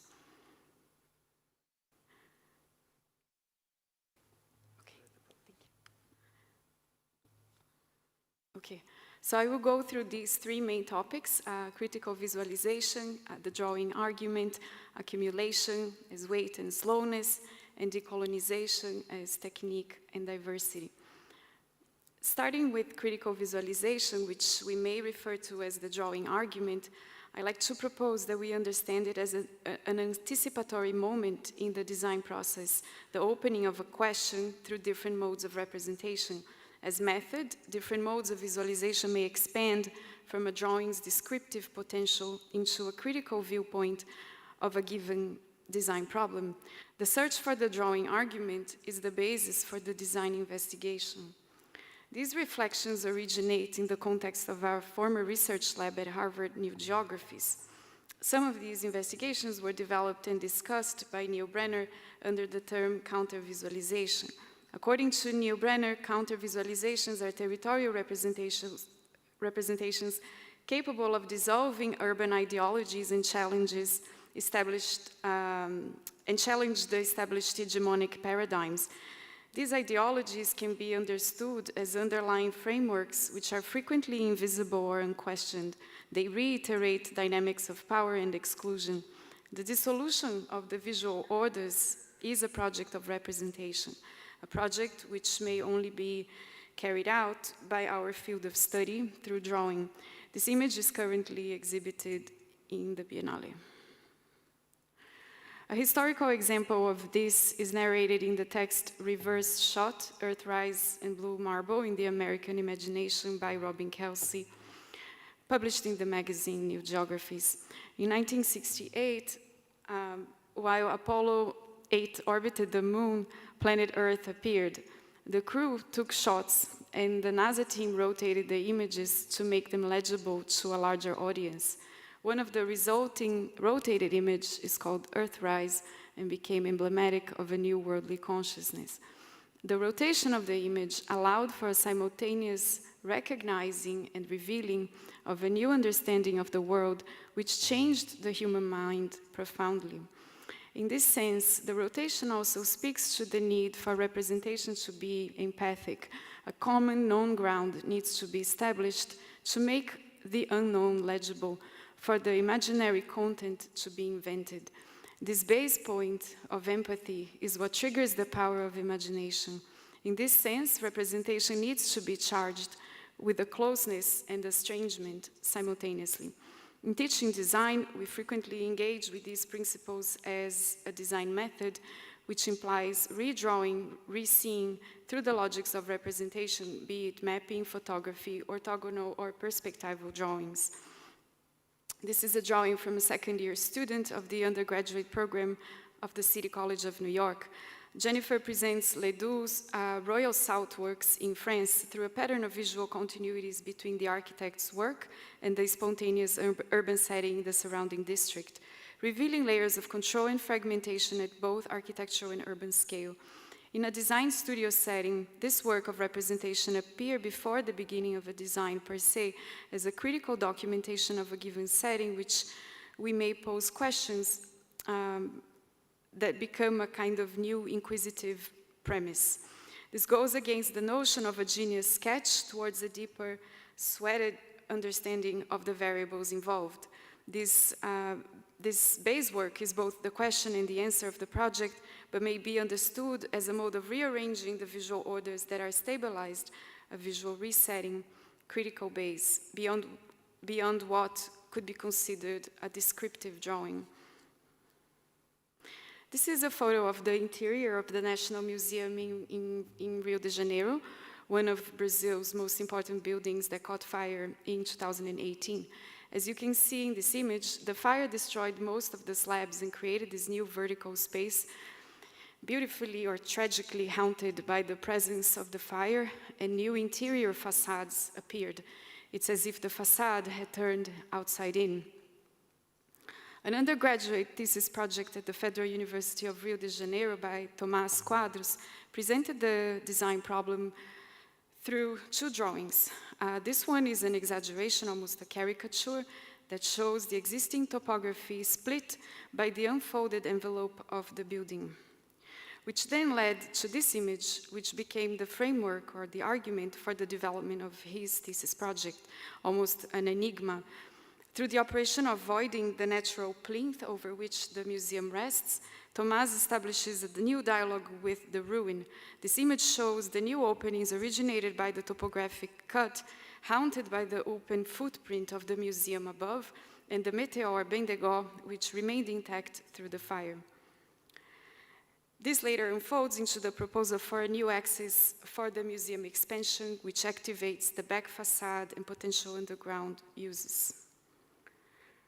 I think of this process as a kind of annunciation or an enigma that relies on certain tools which are tied to an in-depth, slower-paced drawing search. Across different architecture cultures, the design process engages different tools. In the context of Brazil, where I had been teaching, it's important to question the geniality of a synthetic sketch, which is so marked in the modern tradition through the work of architects like Niemeyer. Drawings which were often made after the design process had matured still appear in historic bibliography as a magical genio in pose. It casts a shadow in what could be a much more open investigative process, one which is not based on an a priori knowledge, but on a process of accumulation and sweat.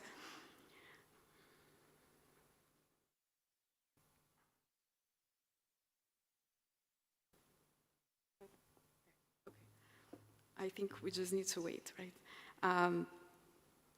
So in the text on slowness by Billy Tsien and Todd Williams, They stated even clearer.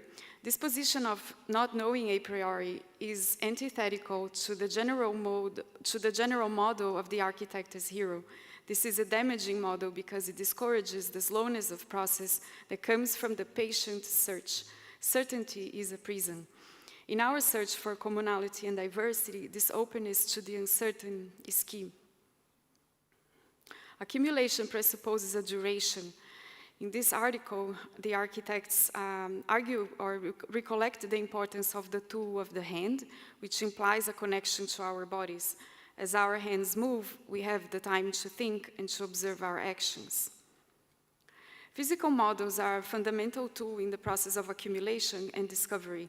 They relate directly to the technical dimension of weight and thickness, which is less apprehensible through digital modeling. Models are crucial to creating wholeness, and its making implies the experience of slowness. It's the only tool which may transmit at once the totality of a work of architecture. It's a tool connected to the slower capacity of the hand, and it allows for what could be understood as the development of a spiritual aspect of the work. They're not just the result of expediency. This is a sequence of miniature models by Abi Kwon at Harvard GSD this semester. They address conceptually the challenge of the brief living single, living together, which invited students to design two separate living units side by side. Abby was interested in exploring how this duality could literally translate into a mutual support system. The sequence of 10 miniature models that relied on each other investigated structural capacities, weight, and stability in both oblique and orthogonal planes. Can we do that again? I don't know. I don't think, okay.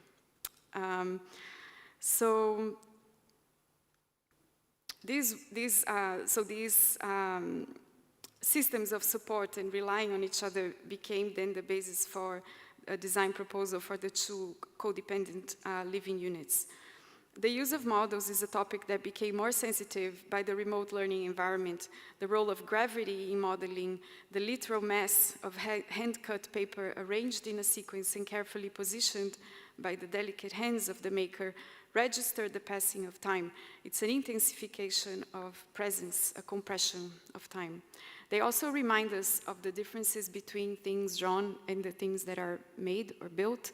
The physical model is an artifact that always holds a distance from its other, as the building. In this sense, they also approximate academia in practice. In the search for commonality and diversity in education, the link to practice is fundamental. Not to state that architecture education should mirror a professional environment. On the contrary, I would argue that the school should not be confused with the profession, yet it is important to promote diversity in the relation between design, materials, and modes of construction. In this sense, we can understand schools as centers of speculation of potential new ways of making. But in many schools, the agenda of diversity and inclusion is separate from technical knowledge. The approximation of social and technical agendas should be a pivot of pedagogic research in the present. In this very recent publication, Knowledge Worlds, Reinhold Martin reminds us that architecture rests both inside and outside the university, that it literally draws distinctions. By inserting physical doors and gates, it was also historically an important shell of illumination prior to electric lighting, which allowed for books to be read. One of the recurring topics of his writing pivots on the concept of the decolonization of the university. Decolonizing the university, meaning addressing reparations that are long overdue to those systematically excluded. The inclusive agenda may not center at specific characters or genders, but on ethical principles inspired by sensibilities which have been and still are marginal. I believe that's certain intangible variations which are often more associated to a feminine approach, but it's certainly not a gender question. In this sense, I understand decolonization as the strengthening of complementary values in teaching. Looking forward to our final conversation, I leave this quote from Reinhold Martin's book, with much optimism. Thank you.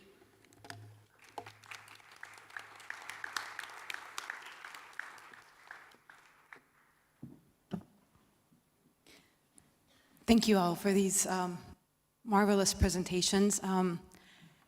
We will be very mindful of time, so I just wanted to perhaps pose one question slightly in a different way to Ignacio and Marina, and a second different question for Yolanda. Building a bit on something even that Nader Tarani mentioned in the previous one, that this issue of unlearning, which I know has been coupled with your work, Ignacio, about disabilities, these practices after the Bauhaus too, that unlearning was a premise to designing for everyone. And it reminds me of the concept of deschooling that Ivan Illich spoke of extensively in his writings, and that John Turner, for example, in his time in Peru, like that is how he describes what that did for him. So designing for everyone, or how we live together, somehow is coupled with this unlearning or deschooling process. So you focused at the end, gave this light that a networking form of practice might be a way to pursue that. And I think in the case of Marina, you're mentioning of working with uncertainty and working with slowness and time as a way almost to like make sure that you don't leave any perspectives out, seems to be a bit of a path. So perhaps you could speak on that further. And then Yolanda, in your presentation, I was very struck by this mapping of property and displacement over time. And I think that is such an important message, not just within the schools of architecture, but really to disseminate at large, which you are doing through your work and exhibitions. But this issue of access to property is fundamental to our larger question of inequality in space and cities and time. And so the role of the architects, in a way, one of storytelling, to be able to make this a sensitive topic or closer to people to understand, because it's widely unpopular in a way to go about mitigating what that really means, you know, what access to property actually means. It means for society as a whole to get on board with that. And how does that happen if people aren't sensitive to these issues? Well, somehow the architect and storytelling becomes one, perhaps, method to make these difficult topics, but necessary ones for living together, more digestible for a much larger audience. So those would be good. Should I start? Yeah, the way in which I'm trying to approach this in my teaching is by rehearsing, as you said, like what I'm defining as assisted, interdependent, and networked forms of practice that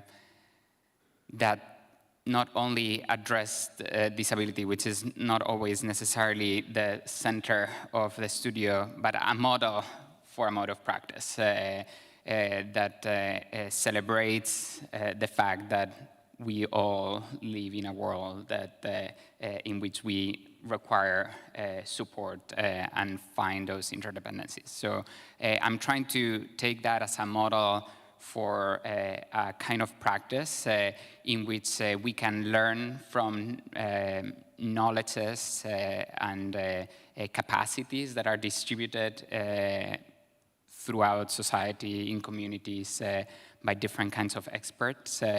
And that's what I'm trying to rehearse. And it involves unlearning, to say, like the kind of premature evaluation with which I started of that poorly designed restroom.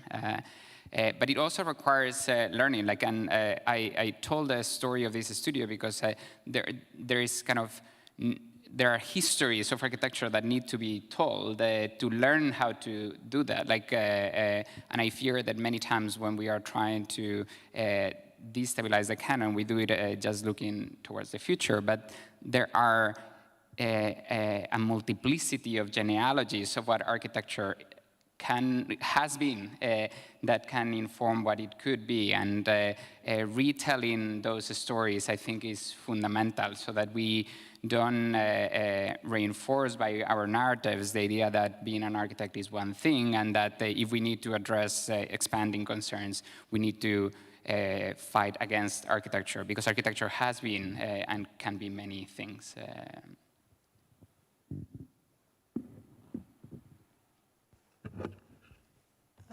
So I think I want to address the issue of storytelling maybe in a different way. I think storytelling is something that I actually resist.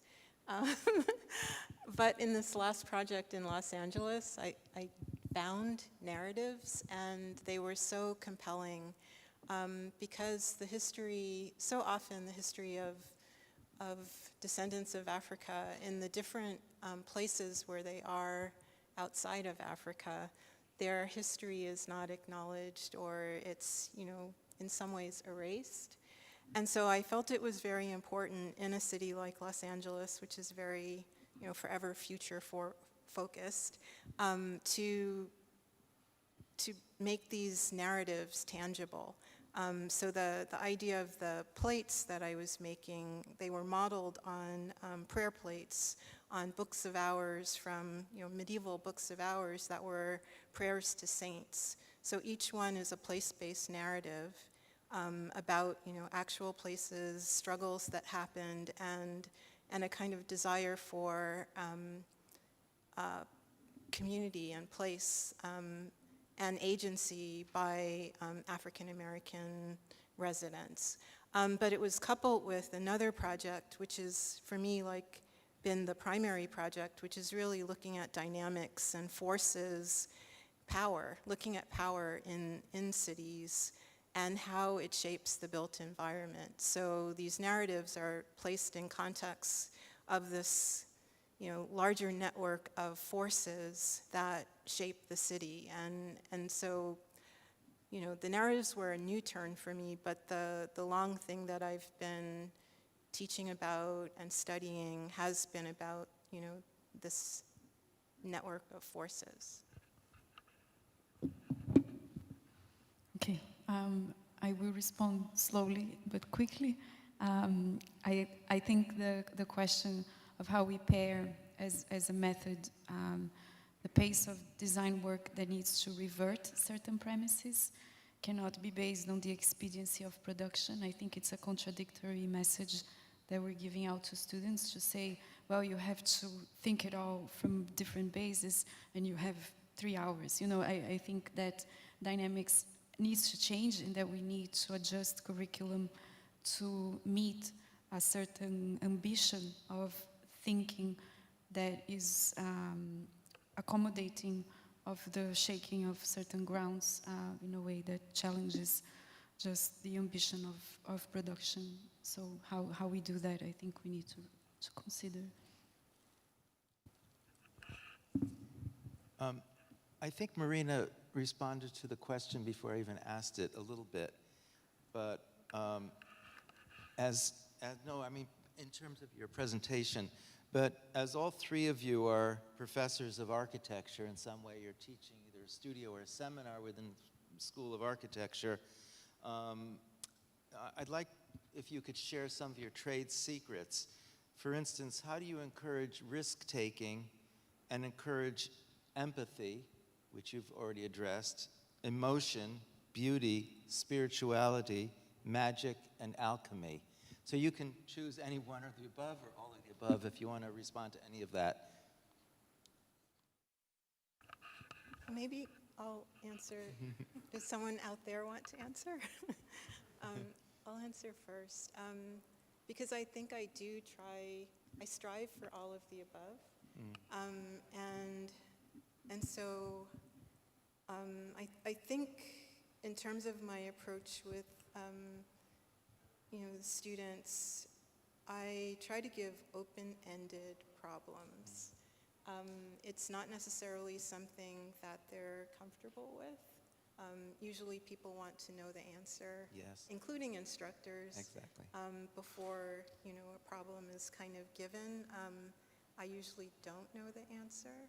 I have ideas about the answer, especially with what the students are going to produce, because it's important to me that it be their production, not mine. And so I think, you know, like taking risks, it kind of requires that you're active. You have to be active all the time. I don't know, the types of problems that I like to give are to have them not just focus on 2D, but to do 2D and 3D. We're actually talking about that right now in the studio just before I came. You know, and sometimes the students don't, you know, you ask them and they don't quite do it, or they're not quite comfortable, but if you keep asking and you keep working on it, then it starts to materialize. So I think like with repeated study, they gain confidence.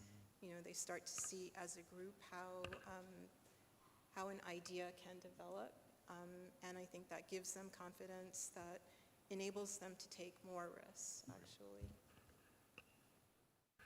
Ignacio or Marina? I think about the kind of mirroring that takes place when we begin a conversation with a student, and how we can anticipate a kind of outcome that doesn't really follow a reference of good or bad or right or wrong. And I think, you know, the students usually, everything you say, they're like, can you give me a reference? And then it's like, no, it's sort of dissolving that sense of the canon of this is what you should be doing, and this is what, to something that it might be a work that's less, maybe a little bit more dirty and not so perfect as a representation, but that builds, so putting more faith into process and encouraging that sense of being lost and that darkness as that tunnel of a creative process, I think helps. Yeah, I love that. Very good. Yeah, I don't have many tricks, but something that is important also for me, not only for the students, to take risks and to be like in all the pursuits that you mentioned, is to find relevance to what we do, and that's something that I try to do in two ways. First, by always inviting students to situate themselves in relation to the topics we are addressing. So either understanding how certain topics we are addressing relate to them, or what is, from the distance, the hierarchy through which we, from a studio in a kind of academic institution in the United States, operate in relation to different topics. So situatedness is very important in order to understand the relevance of the work, and from understanding that relevance, many of the other things follow. And the other thing is to kind of take seriously the work we do, not as about the world, but in the world, and is related to the situatedness. Like just by us doing this work, even if it seems that by being in an academic institution, there is kind of a sense of exceptionality that allows us to experiment on the world, that those experiments have consequences in the world, that they kind of generate imaginations, they circulate concepts that have actual consequences in the world. So if you think, for example, like now I'm thinking about some of the seminars in which we discuss, for example, Orientalism. Orientalism is an academic field before it is an ideology that structures the way in which we give value and generate hierarchies, social hierarchies around the world. So by understanding that what we do in the university is not about the world, but is in and of the world, I think that the relevance that I was mentioning kind of comes to the fore, and all the kind of energy and pursuits that you mentioned follow. Great. Okay, I think well, thank you for those answers. We are out of time, unfortunately. So that concludes this third session. To Alan Wexler, Marina Correa, Yolanda Daniels, Ignacio Galan, thank you. And I believe we'll have some closing remarks. Thank you. Great, thank you.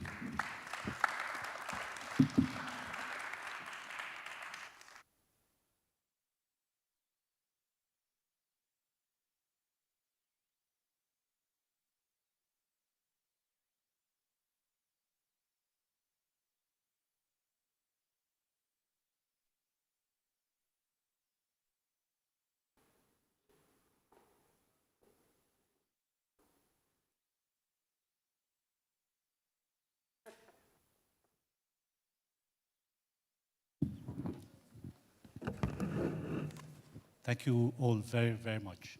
This has been an extremely enriching discussion. I wish the lights are up more so that we can see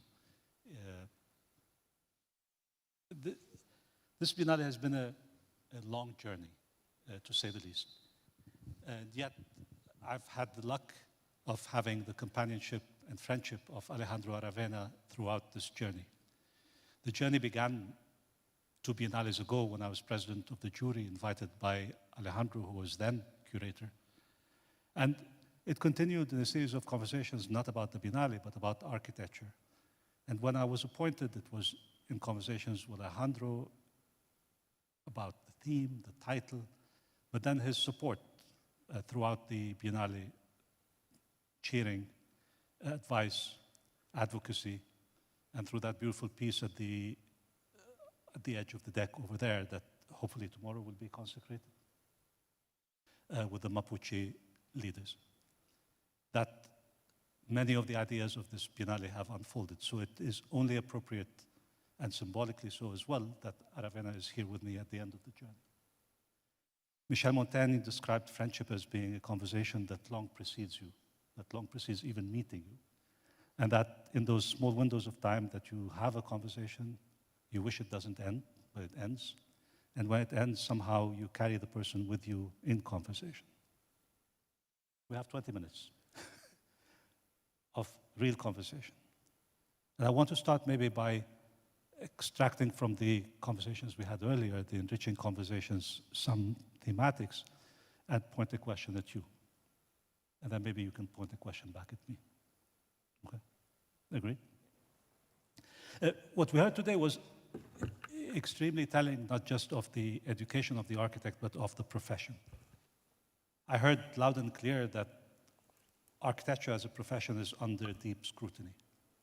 It's under scrutiny from science and technology to verify its performativity, to verify its materiality, to verify that it works well with the environment and with the climate change and all. And under scrutiny from the democracy to show how does it engage truly its audiences, its publics, how does it become more inclusive, how does it address the crises that are emerging in a more effective way. And the education itself of the architect has further challenges. It's under other kinds of interrogation. One comes from the university itself, looking at architecture and saying, how is it that you are participating in the research culture of the university, producing real knowledge rather than apprenticeship? How is it that you can build up in engagement with the other fields, other forms of knowledge, emerging forms of knowledge that architecture can be a good participant in? And at another level, the university is coming to us, as many of you probably have experienced, asking us, can you teach us how to teach design? Design has become truly a bridge between architecture back at the university because of interest in innovation, interest in salability that design brings to the markets, unfortunately. And we have become, given our presence, our stature in the university, the mecca for design. And so all of a sudden, we are responsible for a larger epistemology that we need to convey back to the university. All these issues bode very well. I did not hear from any one of you a complaint. To the contrary, I heard and I saw a lot of rich responses to these questions. For one, many of the propositions that we heard opened up the space of the studio to become, at one level, a living studio, a kind of engaged studio, to borrow from Nacho, in the world. And at another level, you talked about the studio and the laboratory as becoming one and the same, so that research and design are interchangeable. These are very exciting propositions, and I think propositions that will require much more overture.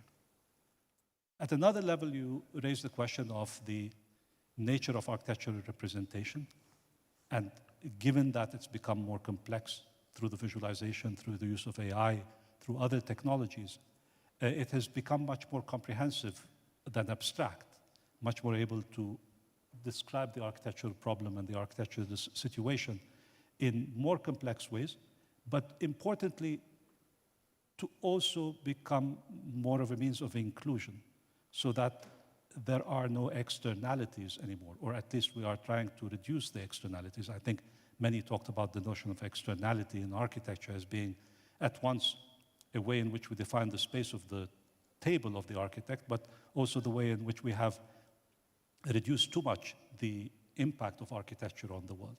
So if we think of Revit as being a technology, it has the capacity from the beginning to include the structural, the mechanical, and others.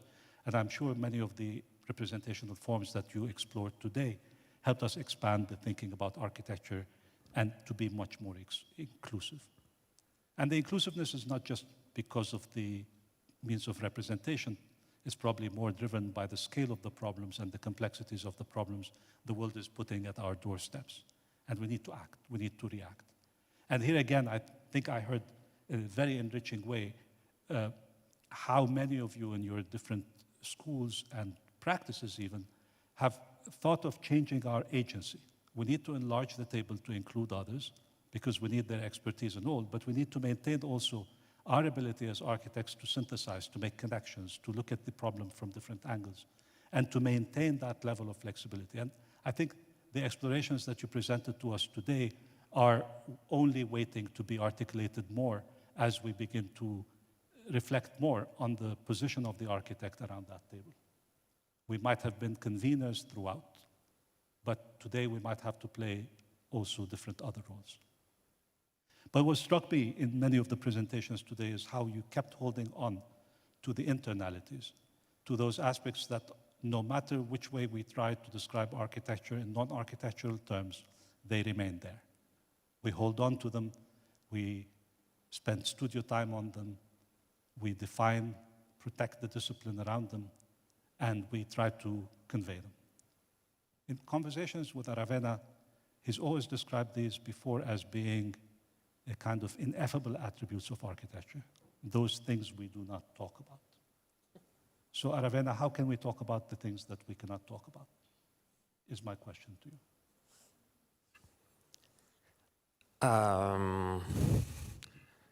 The elephant in the room, in a way. Yes.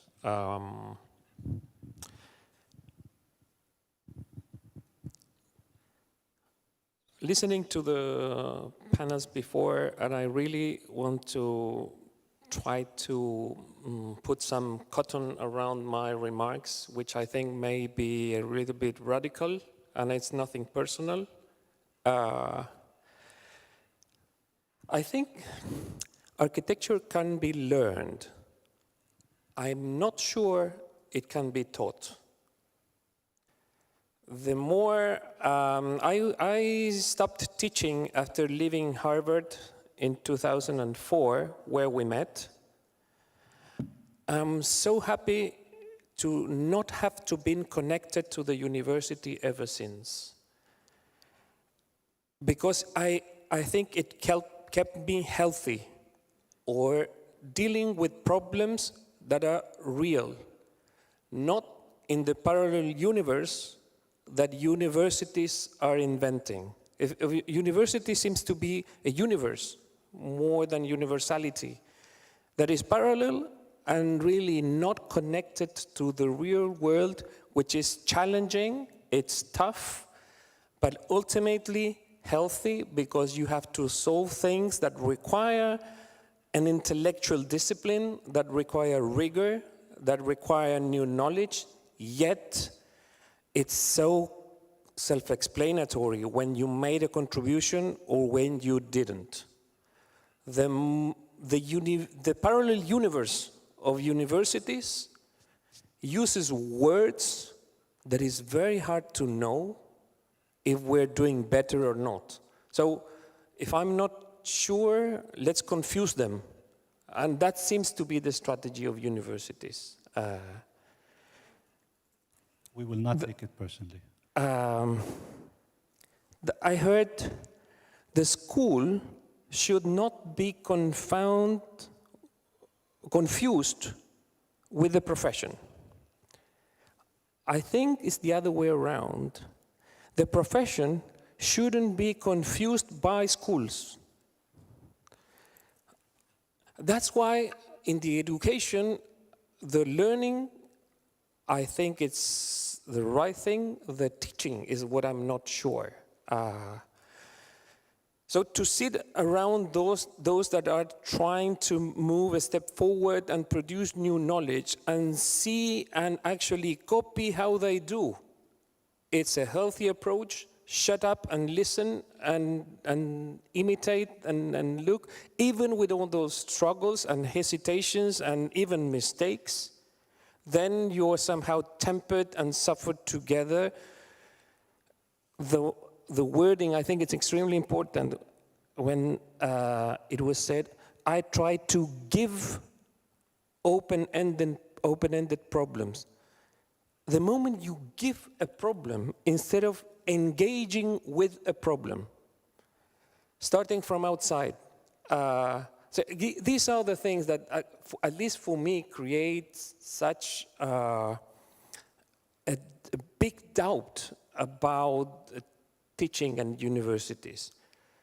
Looking at the other side of the coin, and this is how I will, I don't know if it's even a question, but it's part of the conversation. I was in Milan in September, in my first travel outside Chile after the pandemic, and finally being in the same room with people. Here it's kind of dark, so I can't see the faces in that particular environment. There was, you could see faces. That's very important, I guess, for conversations, to look at the face of others. And I said that you should be given as many awards as possible because of the title of this Biennale. How will we live together, I think, is the most important question I've heard and I have to work with recently. And the reason why I think it's so important is because I've tested it empirically in so many environments and it just works. Chile is voting tomorrow for a new president. We are rewriting the constitution because it's the most civilized way out of a social, political, economical, and sanitary explosion we had, that by rewriting the constitution may be the only way not to kill each other. That's ultimately the question is, how will we live together? I went to the conventional constitution, invited to do a presentation, the first open hearing, strangely enough, that an architect was environment. The first agreement for the new constitution is the right to housing. Interesting that it's so concrete. Housing the body, I mean a family, in the society in general. The same question the Constitutional Assembly has is the one this Biennale has. The Mapuche, that is in a militarized zone in the country declared a month ago, the same question. So I guess that in order to educate more professionals, because architecture has at its very core a very powerful tool, which is to organize information in a proposal key that is synthetic. The design has the power of synthesis. The more complex the question, the more need for synthesis. With the right question, then we may observe and look at others that are organizing those constraints in a proposal key and eventually come out with that, translated into form in space. So again, that's the title. I know you have a different title at the beginning for the Biennale, and I think it was so good that your title was changed, this second one, in the form of a question first. is, I would say, the type of thing that we need in order to keep on educating people, because we will need as many as good architects as possible, so that society doesn't miss the powerful tool of design to be able to address complex issues. Thank you. Thank you, Alejandro, for your generous interpretation of the title. If you let me come back to the first question for a little bit in order to bring up the title. One of the reasons architecture is transformative of the world is not because it answers the question, meaning it doesn't solve the problem that is put in front of you, but because it takes it to the next level and says, what if it could be otherwise? It's never a direct answer to the problem. Otherwise, it's an engineering problem. But it is an answer. It includes that, but it adds to it, what if? There is an excessive dimension which cannot be described by any of the processes that we have. A door can have hinges, can have weight, can have geometry, can have proportions, can have that, but there's still an aspect of it which you cannot describe by any of those scientific or useful criteria. So, and it is that excess, we can call it excess, even though some might disagree with that, is that excess that is transformative of the door and how we use it, how we touch it. So how do we address that? Because in all our previous conversations, you've always been hesitant to address that. And yet in that lies much of the power of what we do. You may remember this other conversation we had once where I was talking about the chairless project, where you have this band around you that uses the fact that you're tired in order to hold your body. So it's a chair that is not a chair. And I was saying about that is architecture power of synthesis, of making it as essential as possible to the limit where the noun, before the noun chair disappears, and we just remain with the verb to sit. Architecture works on that limit before the noun, which is what we ultimately do. Door, room, theater, housing. So there's our nouns, and the moment we make them as essential as possible, so where nothing else can be taken away, otherwise what is left is the verb, whatever, to talk, to study, to sleep, or to sit.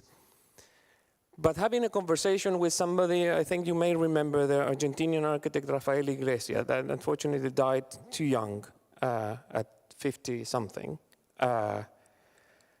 He was turning the point the other way around. He said, I understand what you're saying, that arriving to that limit before the noun disappears and we remain only with the verb, but the way to enter the problem is by thinking about the verb, not the noun. So, not door, how to enter.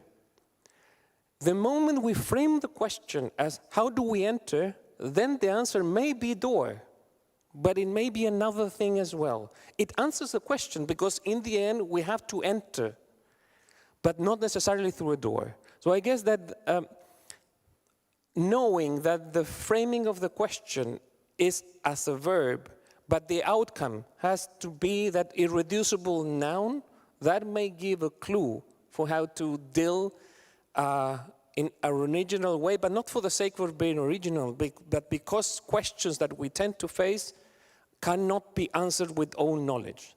The question of new knowledge is a consequence of not knowing enough about the new challenges. And I guess that's why we are always on that, the coin is on the side, not one side or the other, but on its side. And that's the balancing act, and I guess that we need to look at those are doing it properly so that we can learn how to deal it with ourselves. Intuition in that approach, I guess, plays a big role. At the same time, I'm sorry, I'm always pushing. At the same time, I think Alan Wexler used the word alchemy, and I liked it. Others used empathy, magic, etc. These are very instrumental in our repertoire. But when we teach, we try to rationalize architecture. We try to borrow the credentials and scientific methods of other fields in order to validate what we do. How do you teach alchemy? I like the words Alan was using, and then I wrote them down actually. And I would add another one to the list that we use ourselves, as a way to speak about the unspeakable, which is the ineffable certainties, the unspeakable certainties, the things that you know, but you can't explain with words, you just know. And that's why I guess you can learn about that, but you cannot teach it. It's just a question of, maybe I'm not even close to being a musician, but when you want somebody to sing a melody and you are in the right tune, you don't expect 660 hertz to sing La. You ask the person, higher, lower, that's it. The moment you reach the La, then you know it. And I guess that's the way to proceed with the unspeakable certainties, the persisting and looking and over, there's a moment where you just get it without words. And this is a very powerful form of knowledge. And I remember while I'm so happy to be sitting here without being the curator. I mean, I'm really enjoying this Biennale in that sense. I remember Paolo Baratta at the time, another great president as the one that we have now. But he said that be aware that the way to acquire knowledge in an exhibition like this one is through emotions. There are other ways to acquire knowledge, intellectual, you read, you study. The way here, it's about the emotions that experience produce, and that's particularly challenging for architecture, given you don't have the thing itself. You have a representation of the thing, most of the cases. So the moment you understand that the way to acquire knowledge is through emotion, it fixes in your system in a complete different way, and I guess that's what Alan was referring to. I know that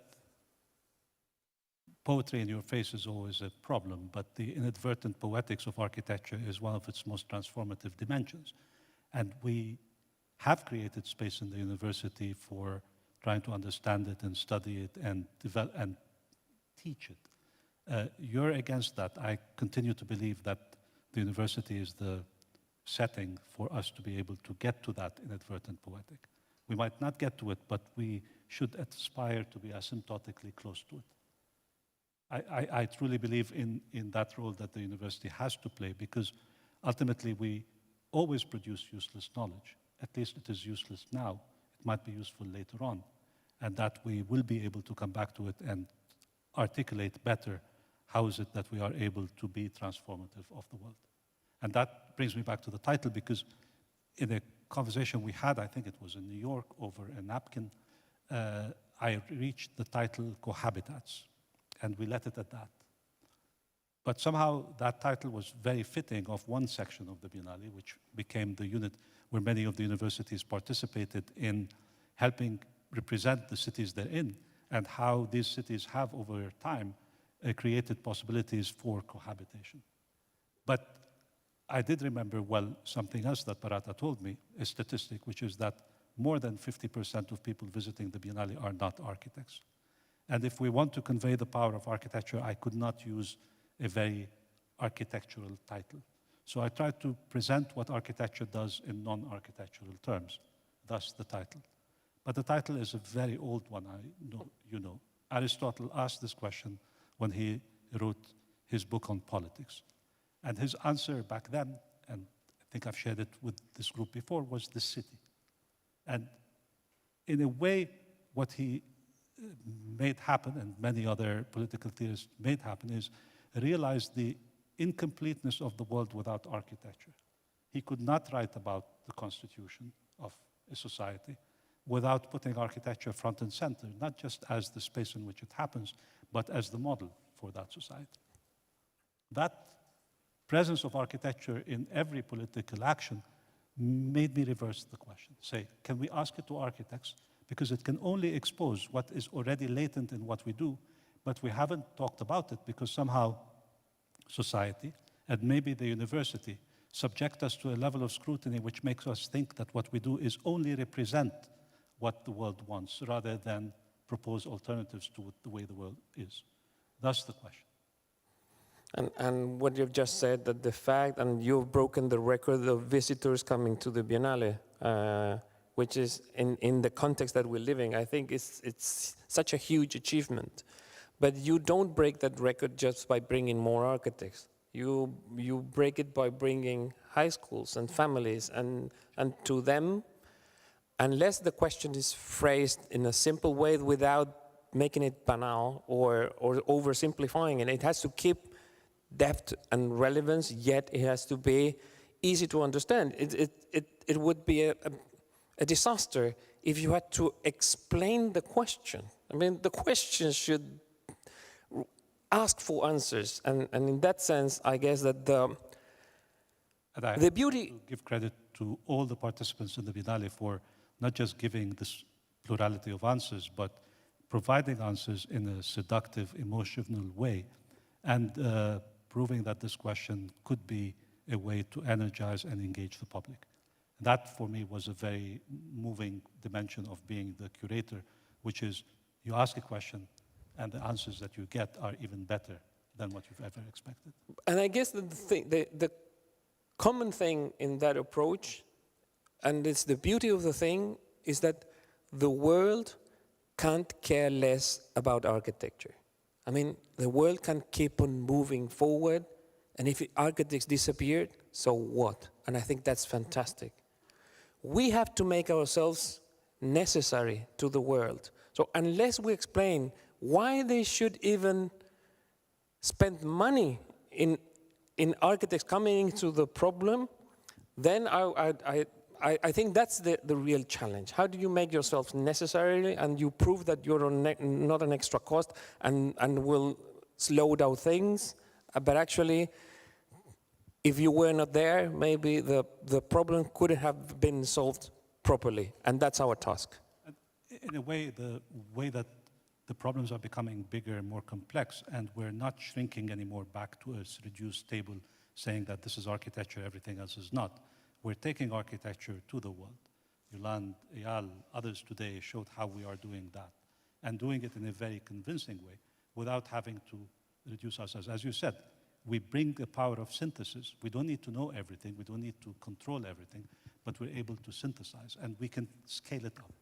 And that scaling up, I think, is something that many of the presentations today demonstrated, and some of what is in the exhibition demonstrated.